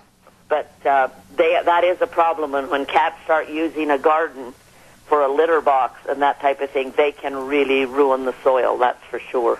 Okay. Now it is time, and as I said on this program, I'm too cheap to hire an orchestra, so da-da-da-da-dum, Vicki's Tip of the Week.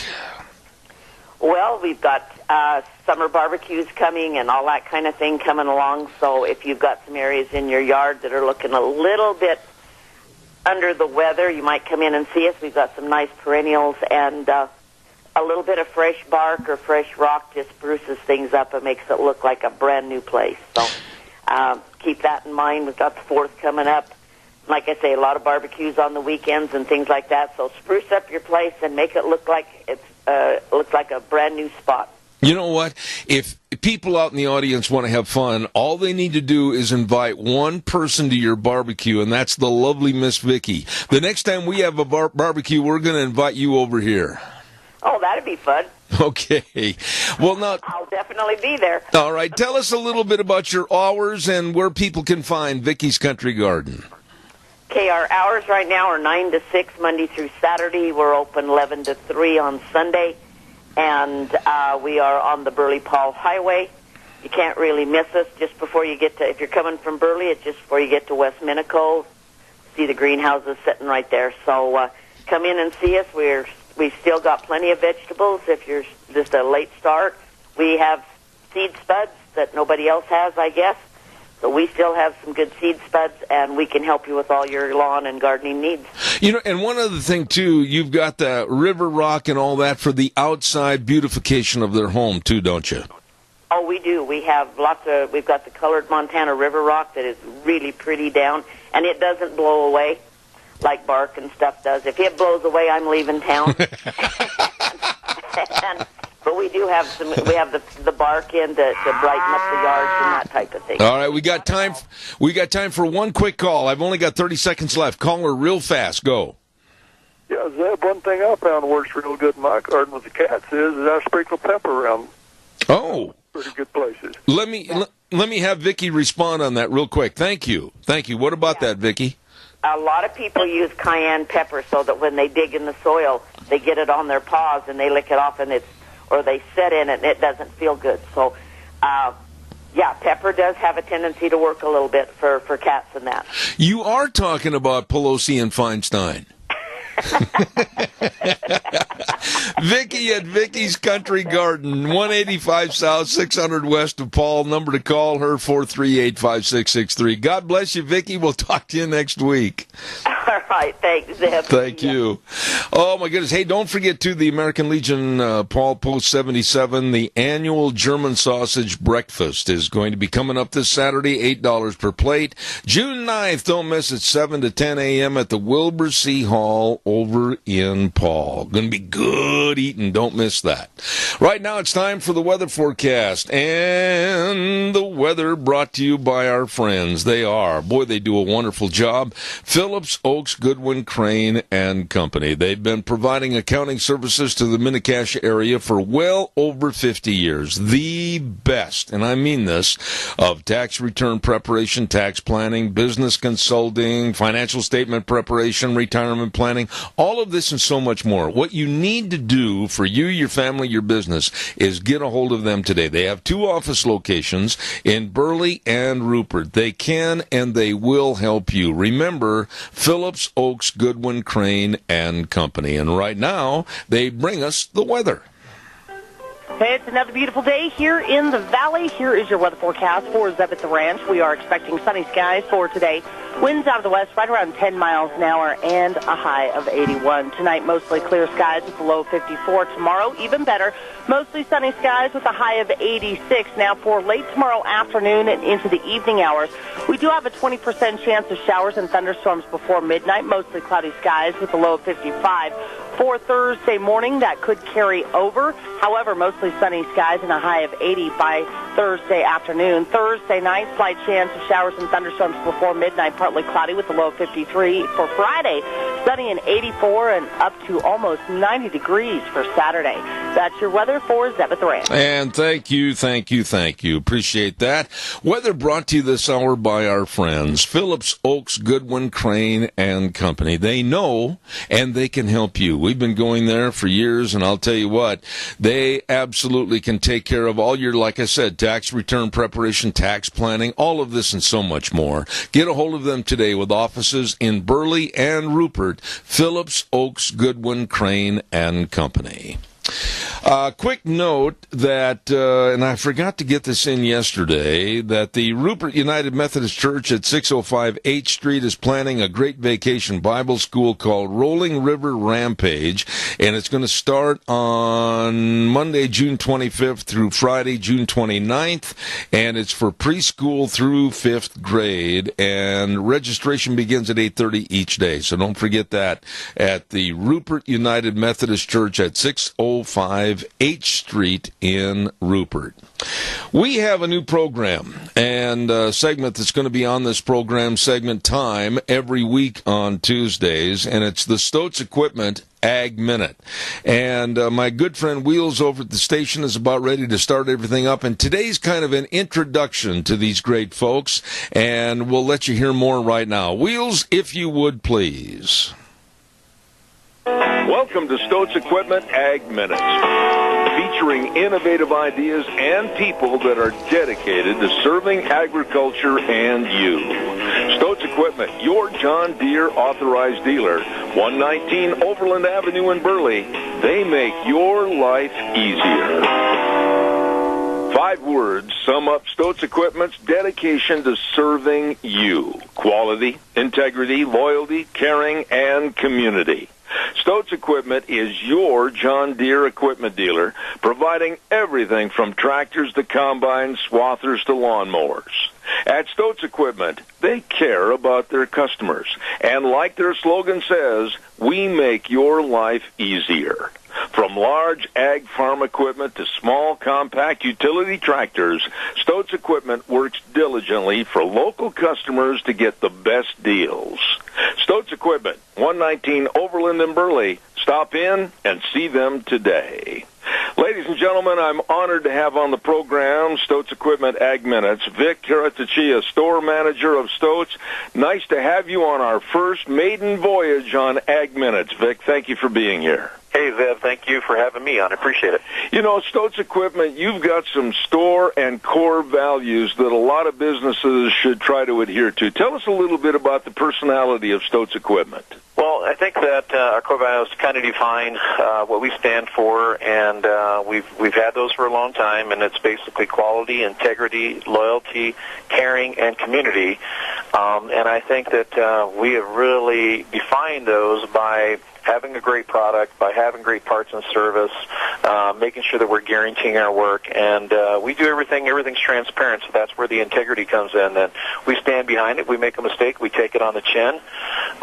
We're very loyal to our customers and to our employees and our community, because we care about them, and that's where the caring comes from. Then our whole thing is that we want to make their life easier, and how we do that is by showing them our core values, and ultimately we're definitely involved and we invest in our community, so we're proud to be part of such a great state of Idaho, southern Idaho, and if you haven't seen it yet, we're involved with the communities, the parades, the schools, the FFAs, and we really get involved and want everybody to know we're here for the long run. You know, the main thing that we want to stress to folks is agriculture is still the backbone of Idaho and the Northwest, and Stoats Equipment Company is a big part of that. Yes, sir, and you know, it's I don't think people understand the complications or the time it takes to get it from the dirt to your plate. I think everybody assumes that it just appears there at Safeway or Stokes grocery store, and it's simple. Well, the customers, the farmers, the dairymen, and the ranchers, they put in hard work every day, and it's not for as I've been told, it's not for the sissies, and they really take a lot of pride in what they do, and we're here to help them.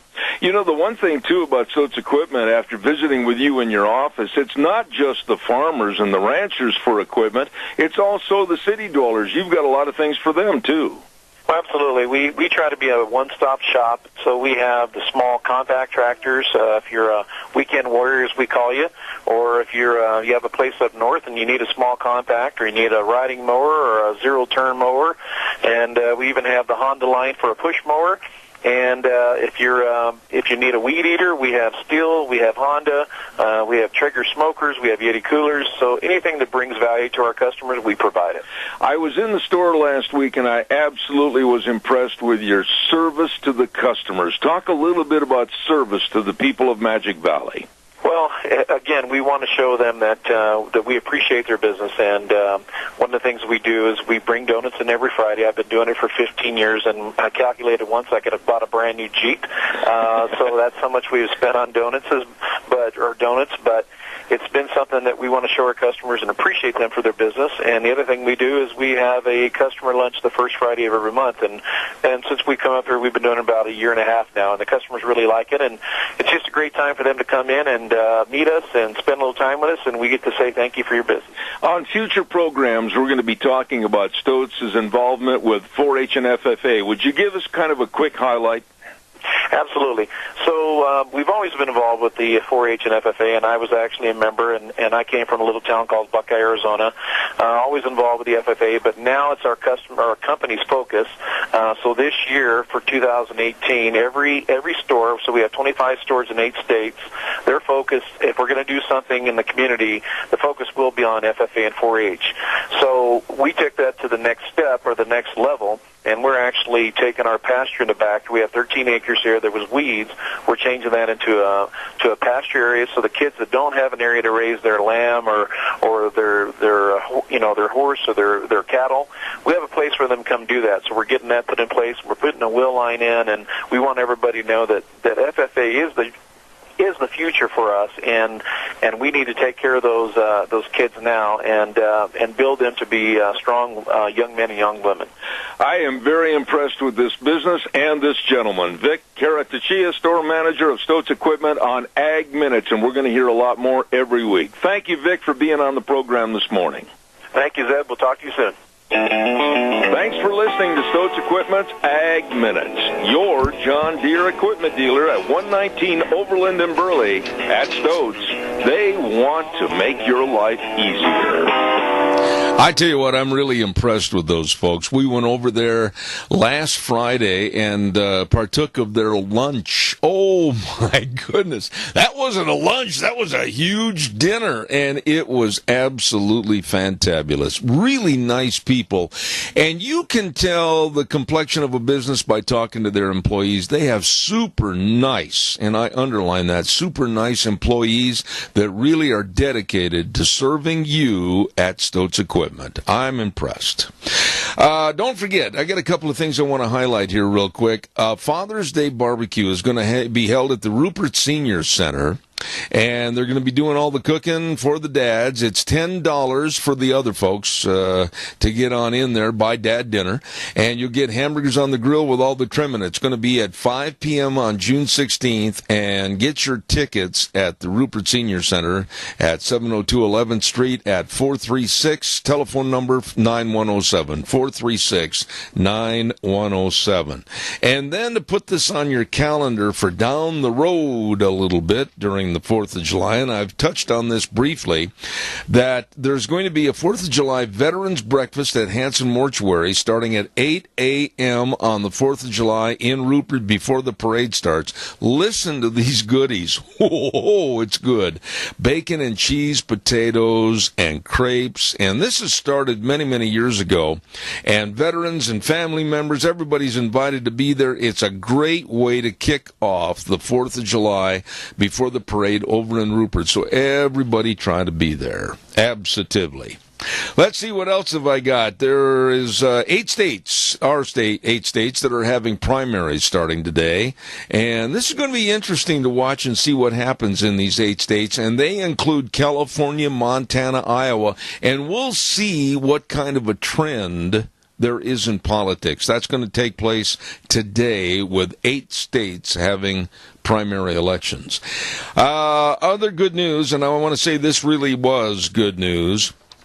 We carried this story many, many times on our program about the state of Colorado versus Jack Phillips. Remember, he was the cake baker that he said because of his religious beliefs, he did not want to bake a cake for a gay wedding. And the gays took him to court, turned his whole life into a shambles. He had been very nice about this situation and said, why don't you go down the street to so-and-so? They'll bake you a cake, but because of my religious beliefs, I cannot and I will not. Well, the gays decided they were going to take him to court, and they pursued this all the way to the Supreme Court. Well, our Supreme Court, and this surprised me, in a 7-2 decision, backed Jack Phillips, the cake baker. And I say amen. Amen. It's a win for the good guys. Congratulations to Jack Phillips. We're going to get ready to send this back over to CBS News, and coming up at 10:06, the one, the only, and boy does that make it a blessing, Dr. History will be coming on the air. Dr. Ken Turner will be coming up at 10:06. I have no idea what he's going to share with us. I hope it's not more food from the Old West. That was a stomach turner, but we'll see what happens coming up at 10:06 with Dr. History. Right now, we're going to send it back over to our main studios. Old Wheels is going to take us up to CBS News. Take it away, Wheels. We appreciate you.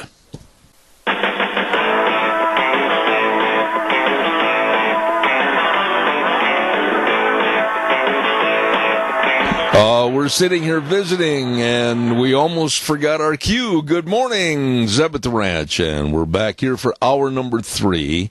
And, of course, we're very blessed to have our major sponsor, your Magic Valley Les Schwab Tire Centers, all 7 locations serving you.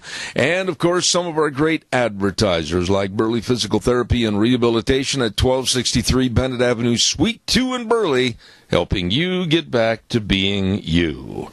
I honestly would feel totally lonesome if this guy wasn't on the program on Tuesdays, because he does such a wonderful job taking us back to the great food and delicacies of the Old West and how pure and beautiful and wonderful the water was and everything else. Dr. History, how are you? Good morning, Zeb. I'm doing great. Nice day out there. And we're not going to have any food stories, are we? No food at all. Oh, okay.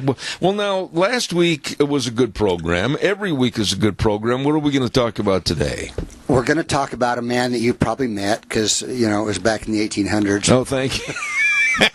All right, I'll get even. It's the remarkable petrified man.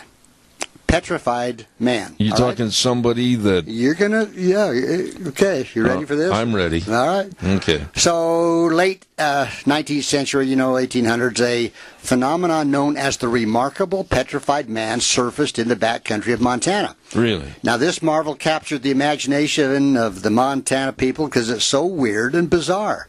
So, anyway, during the summer of 1899, an enterprising young Montanan developed a plan to extract the coins, and I say that delicately, of Yellowstone National Park visitors. In other words, he was going to try to fleece them. His name was Tom Dunbar, and his scheme involved 2 horses and a wagon, a wall tent, his camping equipment, and a very curious curiosity.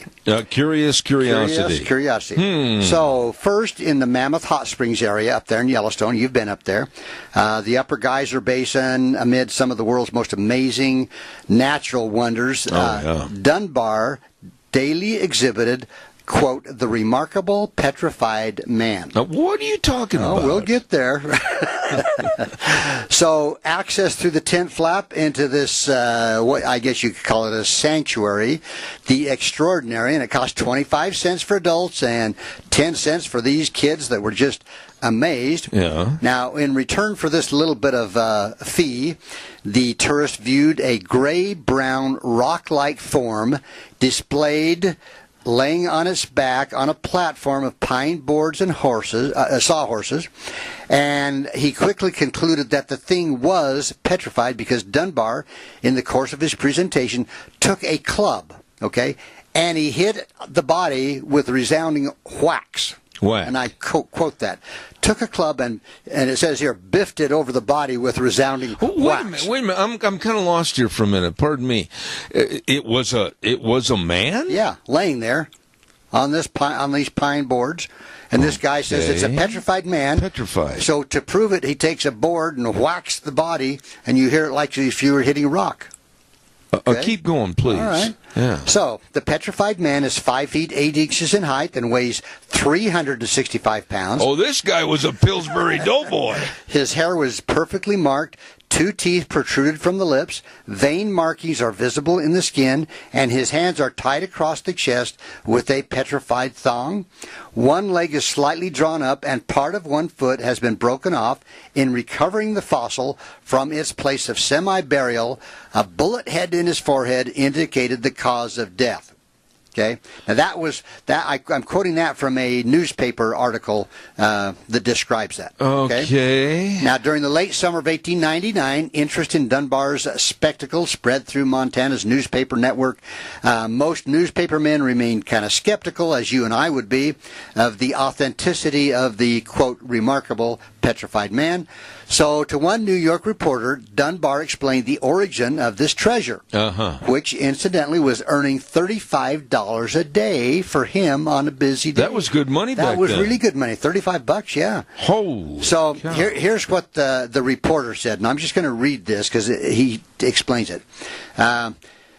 2 years ago, 1897, I came from the Bitterroot Valley, talking about this Dunbar guy. Yeah.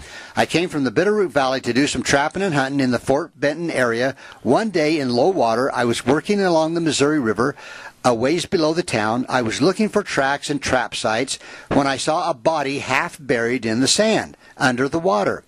It took me most of a morning to get a rope on him and haul him out of the water. That's when the left ankle and the great toe got broken off. I didn't have a wagon then, so I hauled the body above the high water line and reburied it in the sand, carefully marking the spot. Then I thought, as soon as I can get some money to buy an outfit, I'll start a show. And for more than a year and a half, I didn't say anything to anybody about him. Not till this spring did I get enough money for a wagon and another horse. And here I am with my petrified man. I just wish I knew who he was when he was alive. Now, this guy hid the petrified man. Yeah, for a year and a half. Okay, and then he decided to go get him. Right. All by himself? Yeah. 300-pound dude? Well, he may have taken some help at that point, I would think so. Well, interest in Dunbar's curiosity continued to run high, and he supposedly refused an offer of $5,000. Somebody offered him $5,000 for the petrified man. And it was somebody that wanted to take him back to Europe. Without a foot. Yeah. But he sold the petrified man to a guy named Miles, who was actually a Livingston, Montana politician, businessman. And actually, Miles was the nephew of General Nelson A. Miles. You've heard of him before. Yeah, from the Custer campaign. Yeah. And he'd arrived in Montana Territory with U.S. Army in 1880, but he didn't particularly like being in the Army, so he went out on his own. So he's the guy that bought the petrified man. Okay. Now, Miles, he added a bit of humanity to this marvel by placing him in an open pine coffin. You know, that looked a little more respectable, right? So hereafter, the petrified man traveled in the coffin and often appeared without being removed from the box. And in this manner, Miles opened for business in Livingston, Montana, up there, in a vacant building. Did they just leave him in the wagon? No, they put him in this pine box. Oh, I know, but did they leave the pine box in the wagon? No. This dude is not exactly your skinny mini. No. He's kind of like Fat Ole. Right. No, they put him in a building. They had a special building up there in Livingston. Oh. Okay.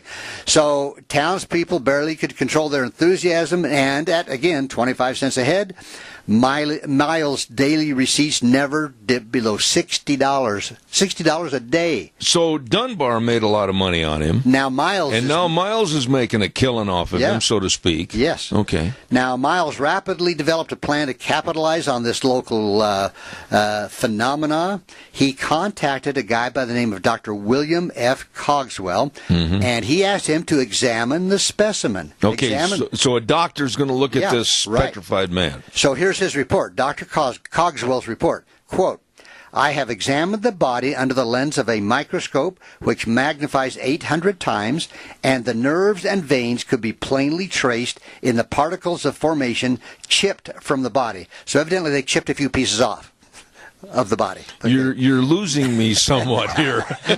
So here we go. He keeps going. He says the features are clear cut and natural. So natural, in fact, does the entire body appear that a person knowing him as an animal could not fail to recognize him as a mineral. Mineral? A petrified rock man. Let me keep going. He says, I would estimate that the man was between 30 and 35 years of age when he died. You have here a rare and nearly perfect specimen of mineral man. Long may you enjoy his interesting and profitable companionship. Without a left foot. Without a left foot.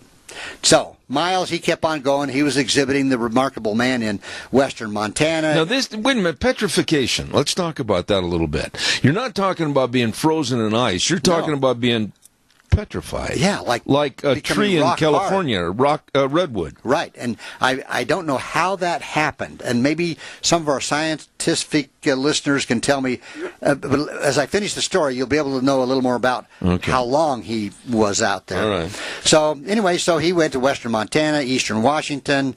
He published endorsements of other physicians and the testimonials of Butte doctors. There were 5 Spokane medical men that authenticated the curiosity.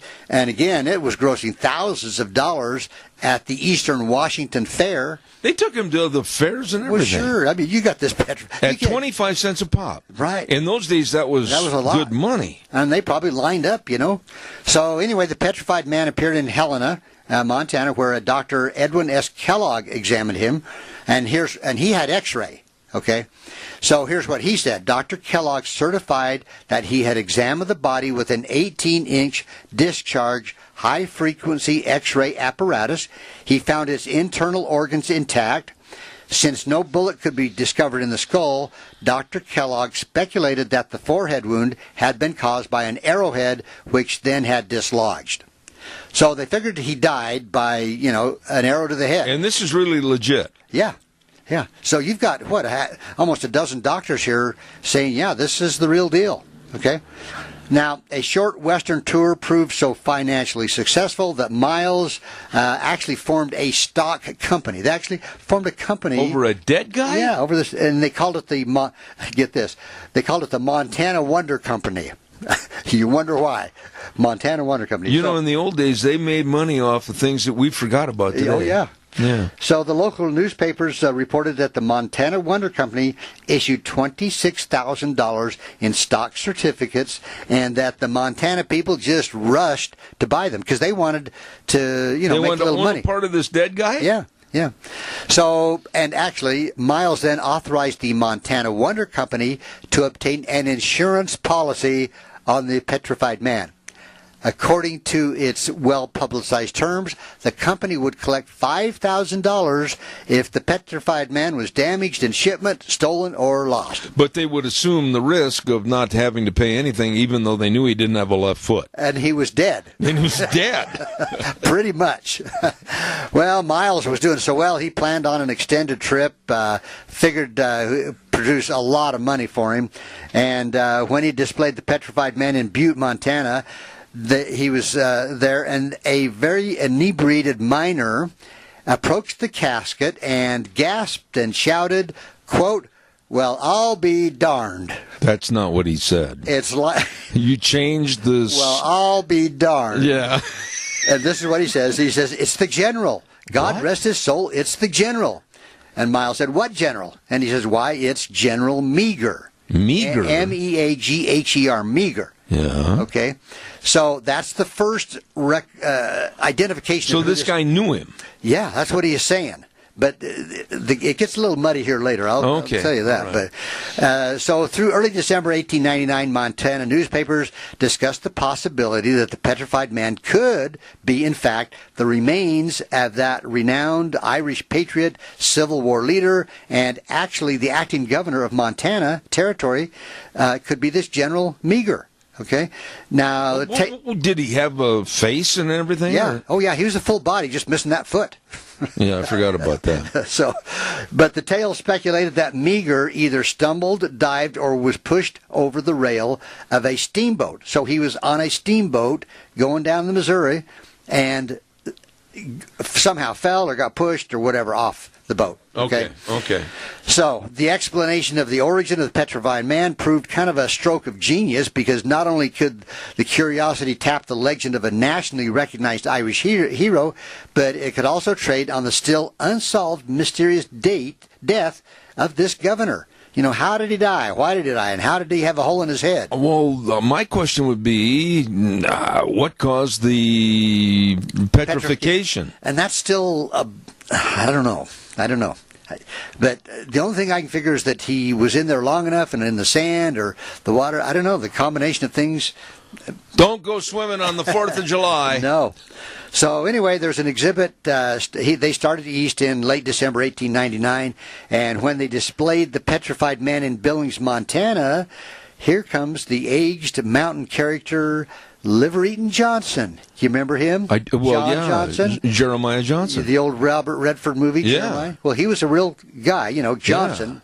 Yeah. So he was kind of getting old at this time, kind of at the end of his legendary career. And anyway, a group of his friends were taking him to a hospital. Now, this was about 1900 then. Yeah, close to, 1899, right in there. Wow. So anyway, they'd arranged to take old Liver Eaton Johnson down to Los Angeles because he was getting old. But, they paid their 2 bits and entered the room where the petrified man was, and Johnson was with them. And here's what he said, and I'm going to quote this exactly. Oh, I bet you are. Hully Gee. I'm not kidding. Hully Gee, I knew that fellow 25 years ago. That's Antelope Charlie. Oh, wait a minute. Whoa. I thought you said it was a general. Well, okay, this is what Johnson is saying. Oh. He's saying that's Antelope Charlie. And a crowd gathered around him, and Liver Eaton Johnson continued. Here's what he said, and I'm going to quote him, too. "Yep, that's my old partner, Antelope Charlie, as sure as I'm a foot high. We were the bunch that was working out of Fort Benton, trading whiskey with the Indians for furs. One day I fitted Charlie out with 10 gallons of whiskey and a wagon, and he went off down the Missouri to collect furs from the wild pigeons. But I told him not to go as far as the 25 miles downriver to Eagle Creek because the Gros Ventres and the pigeons were camped there, and I knew they would kill him. But Antelope Charlie never came back. We made up an expedition to scour the riverbanks, but we didn't find anything but some burned wagon wheel rims at the mouth of Eagle Creek. Now I finally have solved the mystery of his disappearance, one of the last mysteries that was nagging at me. Yep, that's Antelope Charlie right there in that casket." Now you really got me confused. Okay, so we got 2 people. We got a general, and we got a mountain man. Yeah, so we got 2 people claiming to know who this guy is. Yeah. So anyway, as this identification of the petrified man kind of played through the Montana press, most reporters tended to kind of dismiss Liver Eaton Johnson's story, particularly since Miles increased his publicity linking the Stone Wonder with the General Meagher. And after all, Liver Eaton Johnson he was getting older. His health was failing. He was leaving Montana, and they kind of ignored what he said. Couldn't they tell a little bit about the guy with the clothing that he had on? I don't know. He may. I mean, think about it. Yeah. And maybe there wasn't any. I don't know. Well, don't go there. I won't go don't there. go there. We've talked about that before. We're not going there. Buddy, don't go there. Anyway, so, they said people will pay to see a stone man who is a general, but they may not pay to see somebody named Antelope Charlie. Well, Antelope Charlie, not as famous. Anyway, Miles and his associates, they worked diligently to kind of squelch the Liver Eaton Johnson story, and they proceeded with the Eastern tour. They were going to head back east, and they publicized heavily that this was General Thomas Meagher. And however, the endeavor kind of proved financially not so successful. Back east. Yeah, not so good attendance back. They went to St. Paul, they went to Chicago, they went to New York, and by the time they got back there, it just didn't carry the same weight. And anyway, he eventually ended up back in Livingston, Montana. And Miles, for a while, he would show the petrified man once in a while in county fairs, but within a few years, he lost all interest, and it was in a warehouse up there in Livingston for quite a while. Just after World War I, so now we're talking in the 1900s, a guy offered him $500, and he took it. And the buyer sold him to another guy, and finally he was lost track of. And so somewhere out there's a petrified man laying somewhere in a warehouse or you're kidding me. Somebody's garage. They don't know where. Somebody's got him up in the attic? Somebody's got this guy. Holy smokes. They really lost him? They lost this guy, Maybe some of our listeners can fill me in. I want everybody to take the time to go up the stairs to your attic, and if you've got a dead guy that's petrified laying up there, give us a call. Missing a foot. Missing a left foot. Yes. Yeah. And I would be really grateful to hear of anybody that knows about this guy. Now, you're serious about this? I am absolutely serious, yeah.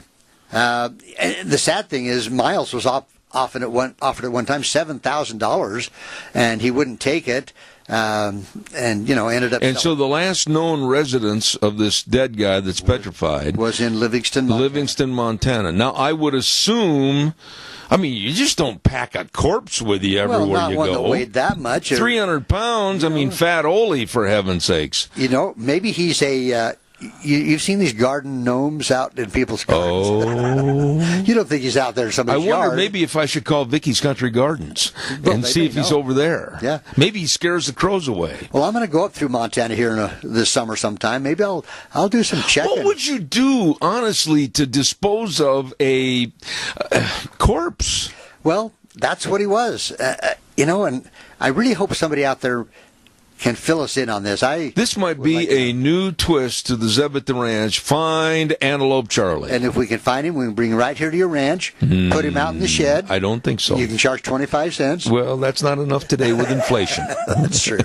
But no, seriously, I mean, you just can't lose something like that. Well, you wouldn't think. It's not like losing a quarter or a dime or something. Yeah, but you're talking about a 5'8", 5 foot tall, 8 inch tall, 5'8", 300-pound dead guy. Yeah. I mean, you just don't pack him away somewhere. Well, I can't imagine. Maybe you do things at your place differently than I do. But. Well, another thought, I wonder, maybe they just... Maybe they buried him. Or maybe they knocked him in pieces and gave pieces away to people. I don't know. Oh, you are gross. I know. Well, I'm just thinking of the possibilities. But really, you know what? Probably you're right. Probably I'm going to say the most logical thing is somebody buried him. Out of decency. Yeah. Yeah. So maybe he's in a cemetery up there in Livingston, Montana. Can you imagine sitting at a bar and you look over in the corner and there's Antelope Charlie looking at you? Holy smokes. Well, I'd like to know what caused the petrification. I would too. You're a doctor. What causes that? I'm going to look into that because I don't know why being buried in sand for I don't know how long would cause a petrification of a. He was buried in sand. Well, they say he fell off the boat or got pushed off the boat. If there's anybody out there in the audience that knows all about being petrified, call us. Yeah, I'd appreciate any scientific help on this one. I have never heard that story before. Well, it's true. It is true. It's not on the internet. It's in this book right here. Okay, well, I think what we should do is lead a somewhat of a charge to find out what happened to Antelope Charlie. Or General Meager. Meager. Yeah. I'll be doggone. So I'm going to do some checking to see what we can find out. Well, first we got to find out what causes somebody to be petrified. Right. And then we got to find out where's Charlie. I mean, we ought to start bumper stickers. Yeah. What happened to Antelope Charlie? Well, I think he was long gone. I think this is the general. You do? I kind of. Oh, you don't think that Jeremiah Johnson was right? Well, he was in his 70s. Boy, that's going to turn Robert Redford right on his ear. He was in his 70s. He was older. Who knows? I don't know. Well, maybe some of our members of the audience might know. Yes. And if they do, just send me an email, zebattheranch@hotmail.com. And they can go to my drhistory.com webpage and send me a message. Yeah. Inquiring minds want to know. Yes, and Livingston, Montana especially. I want to know. Okay. Well, I don't know anything about petrification. Is that really a word? I think it is, yeah. Oh, okay. Well, it's close enough. I know. I've been petrified a few times when I've seen, like, something that really scares me. Yeah, but you didn't freeze in place. No, I ran. Okay. But now I want you to give a full report on that next week. I'll see what I can do. You're not going to be here? No, next week. Going to be gone. Oh, the week after. Okay. I'll be petrified until you come back. Doc, thank you. You're welcome. Dr. History. Nobody does it like Dr. History. And we should be thankful for that. God bless you, man. Thank you. Right now, we're going to send it back over to our main studios, and Wheels is all ready for the break at the bottom of the hour. And then we have a special guest coming up next half hour. And I can't say enough thank yous to him for filling in. My other guest called and said, I can't go on the air today. So we're going to have former Representative Bert Stevenson coming up after the break. Wheels, take it away. And now back to Zeb at the Ranch on AM 1230 KBAR. To reach Zeb, call 436-2244 or toll free 1-866-927-4587. And now, here is Zeb Bell. I forgot to turn the microphone on.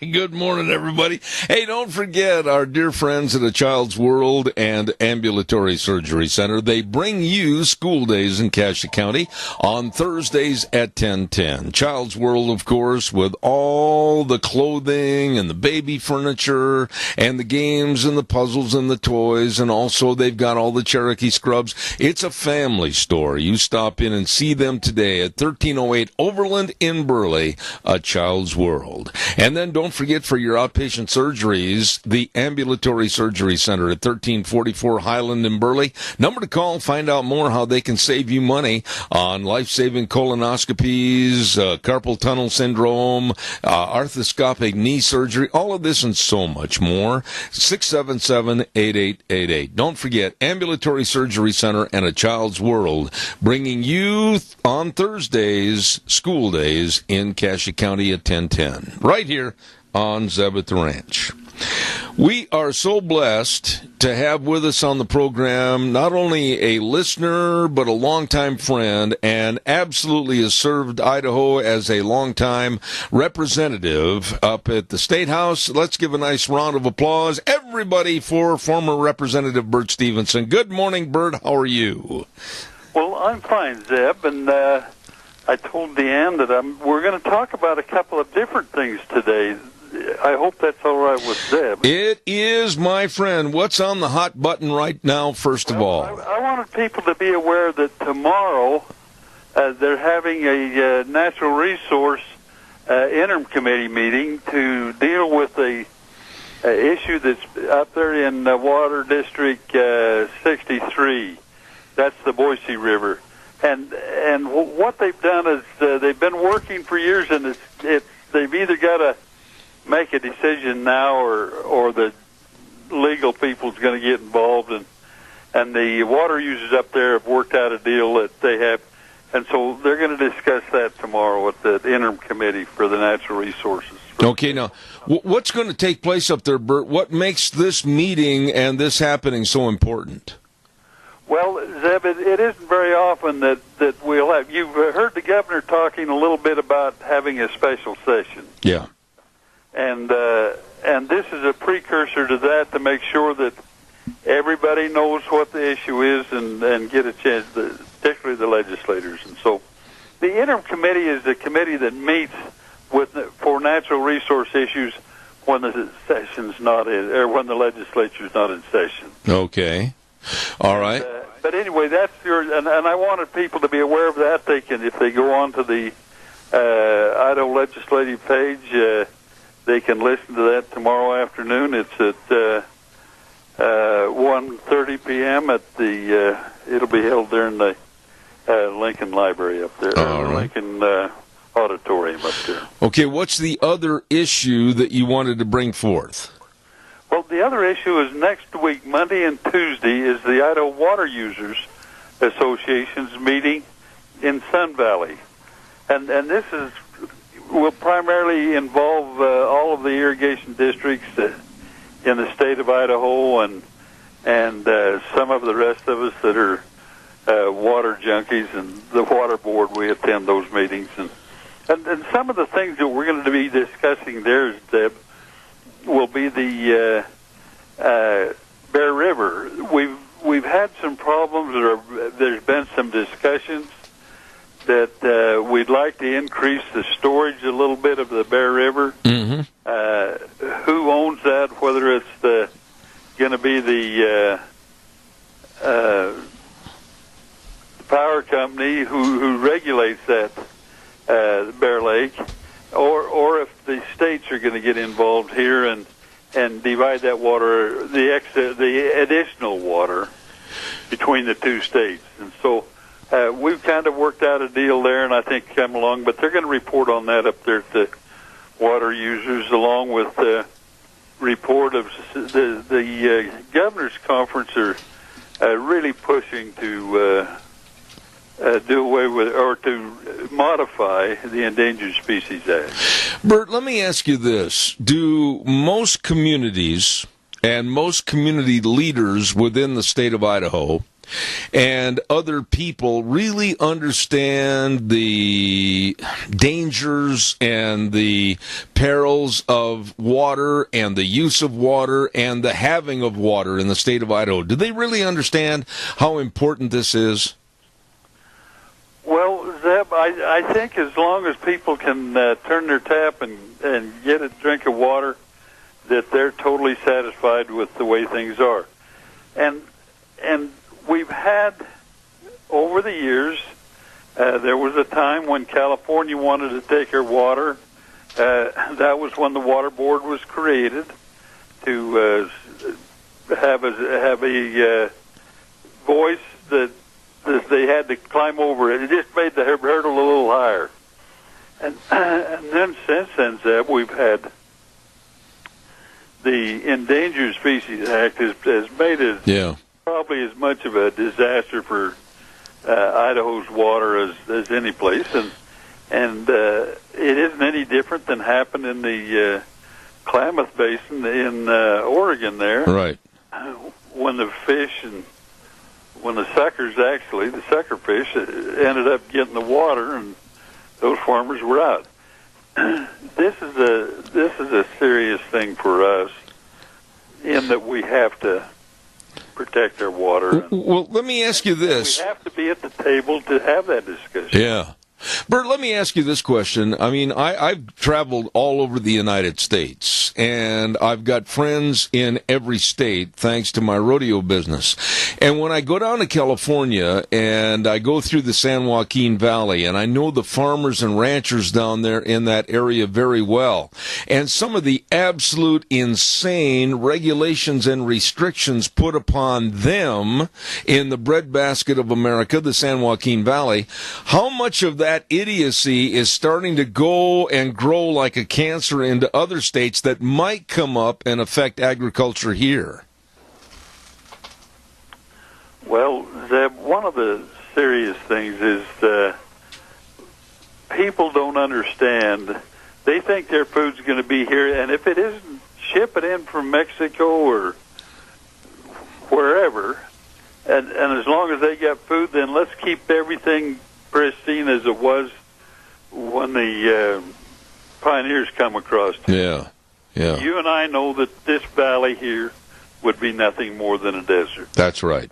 If it wasn't for the water that has been developed by the ingenuity of people. I marvel when I go up to the Milner Dam there and see how a pioneer like Perrine could look to the west and visualize how that water would go and how we could make it work. I don't have that kind of foresight. Well, I guess my concern is, and many of the farmers in that San Joaquin Valley have been cut back on their water. They've been forced due to regulations and stupid laws over a little bitty inch-long minnow getting into the water system, and they were told they couldn't use the water or the irrigation water, etc. I'm afraid that same kind of incompetency and disrespect for agriculture will take place up here. And I guess my question to you is, are you as concerned as I am?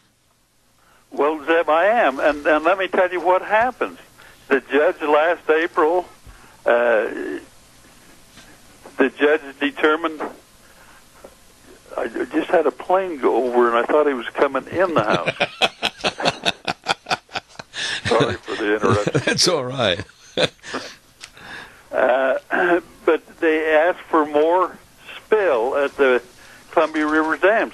The only place they can get that water for more spill is in the reservoir system of the Snake River and some from the Columbia and other places. But there has been no proof that greater spill. In fact, they have a problem now of too much dissolved oxygen in the water, so they're now having to run more of that water through the turbines. Right. So those are some of the things that are frustrating to. Let me ask you this. When you have legislators in other states, be it Oregon or be it California, whatever, and they don't know the logistics and the honesty of the use of water for growing food to feed the population, and they make absolutely insane regulations, it seems like the city dwellers, and I'm not condemning people in the city, but they don't know how to get their hands dirty and grow crops for the populace. It seems like when you put those people in power, we're going to see more diminishment of the good use of water. Am I wrong? Well, Zeb, I don't know that you're wrong, but I'm seeing a change somewhat in people's concerns when they realize that, you have people that say all the power, the electrical power we need can be generated with windmills and solar. And we've done a pretty good job with solar. Wind has been very sporadic, and I don't know that that'll ever change.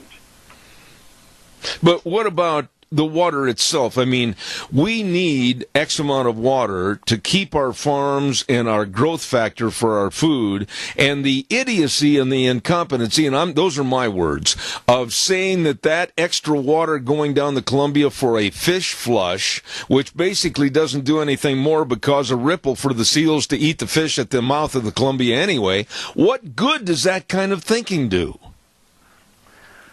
Well, Zeb, I don't know. I can't tell you why people think the way people think. I can't even tell you the way my kids think sometimes. But that's neither here nor there. One of the things that we have to do is a better job of educating people on how important this water is, and then it comes and it goes.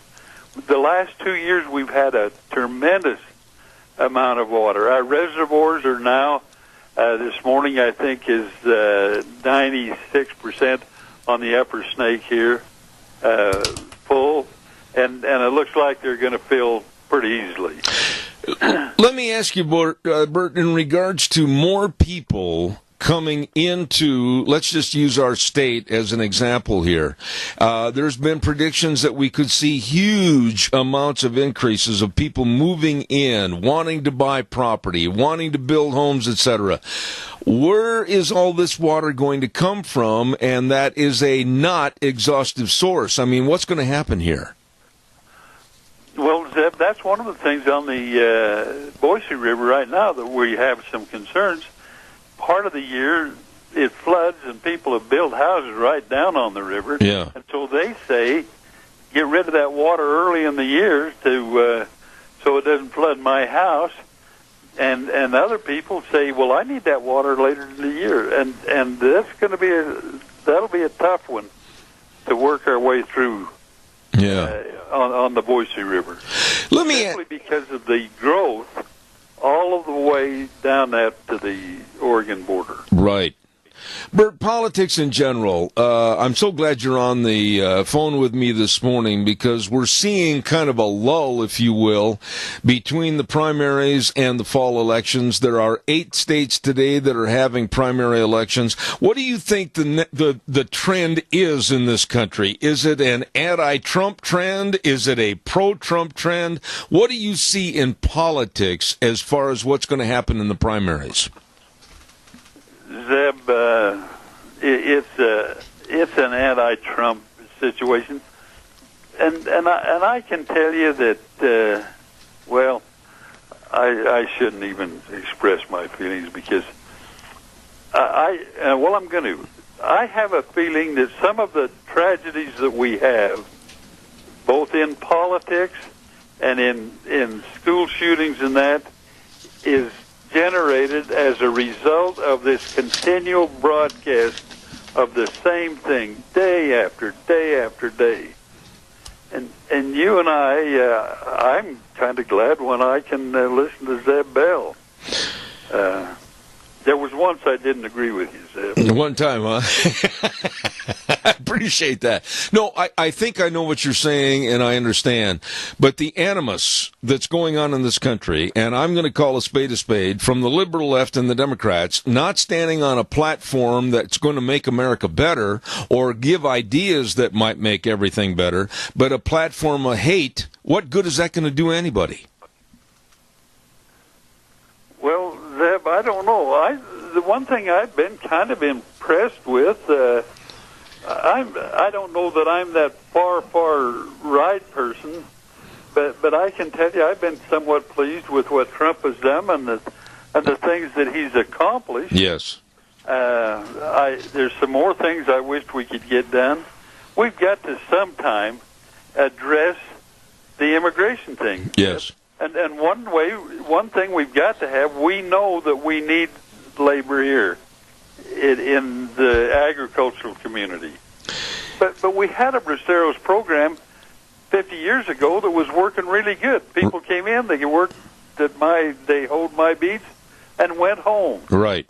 And everybody along the way knew where they were at. Well, and now Bert, let me ask you though, in that regard, it worked, and it was facilitated through a program that everybody knew what was going on. There wasn't anything under the table, per se. Why can't they have the reimplementation of those programs today instead of all the red tape and all the balderdash? Why can't they just start it over again? Well, Zeb, it doesn't matter which side of the fence you're on. You're going to push your program, and you think you can be that. And until we quit doing that, until our federal people as well as our state people sit down and work things out, just like these people up there on the Water District 63, the reason they're having that meeting tomorrow is because those water users there finally sat down and got tired of paying the lawyers, sat down and worked out a thing that will work. And they're all going to have water, and they have basically everything they had before. But the greed is out of it now. Yeah. You know, Bert, we've got possibly some big changes going on in this state. I don't know if you want to comment on them or not coming into the fall for the midterm elections. Any thoughts or predictions in that regard going into November? Zeb, you're going to look at the smile on my face and say, Stevenson, why would you get in that discussion?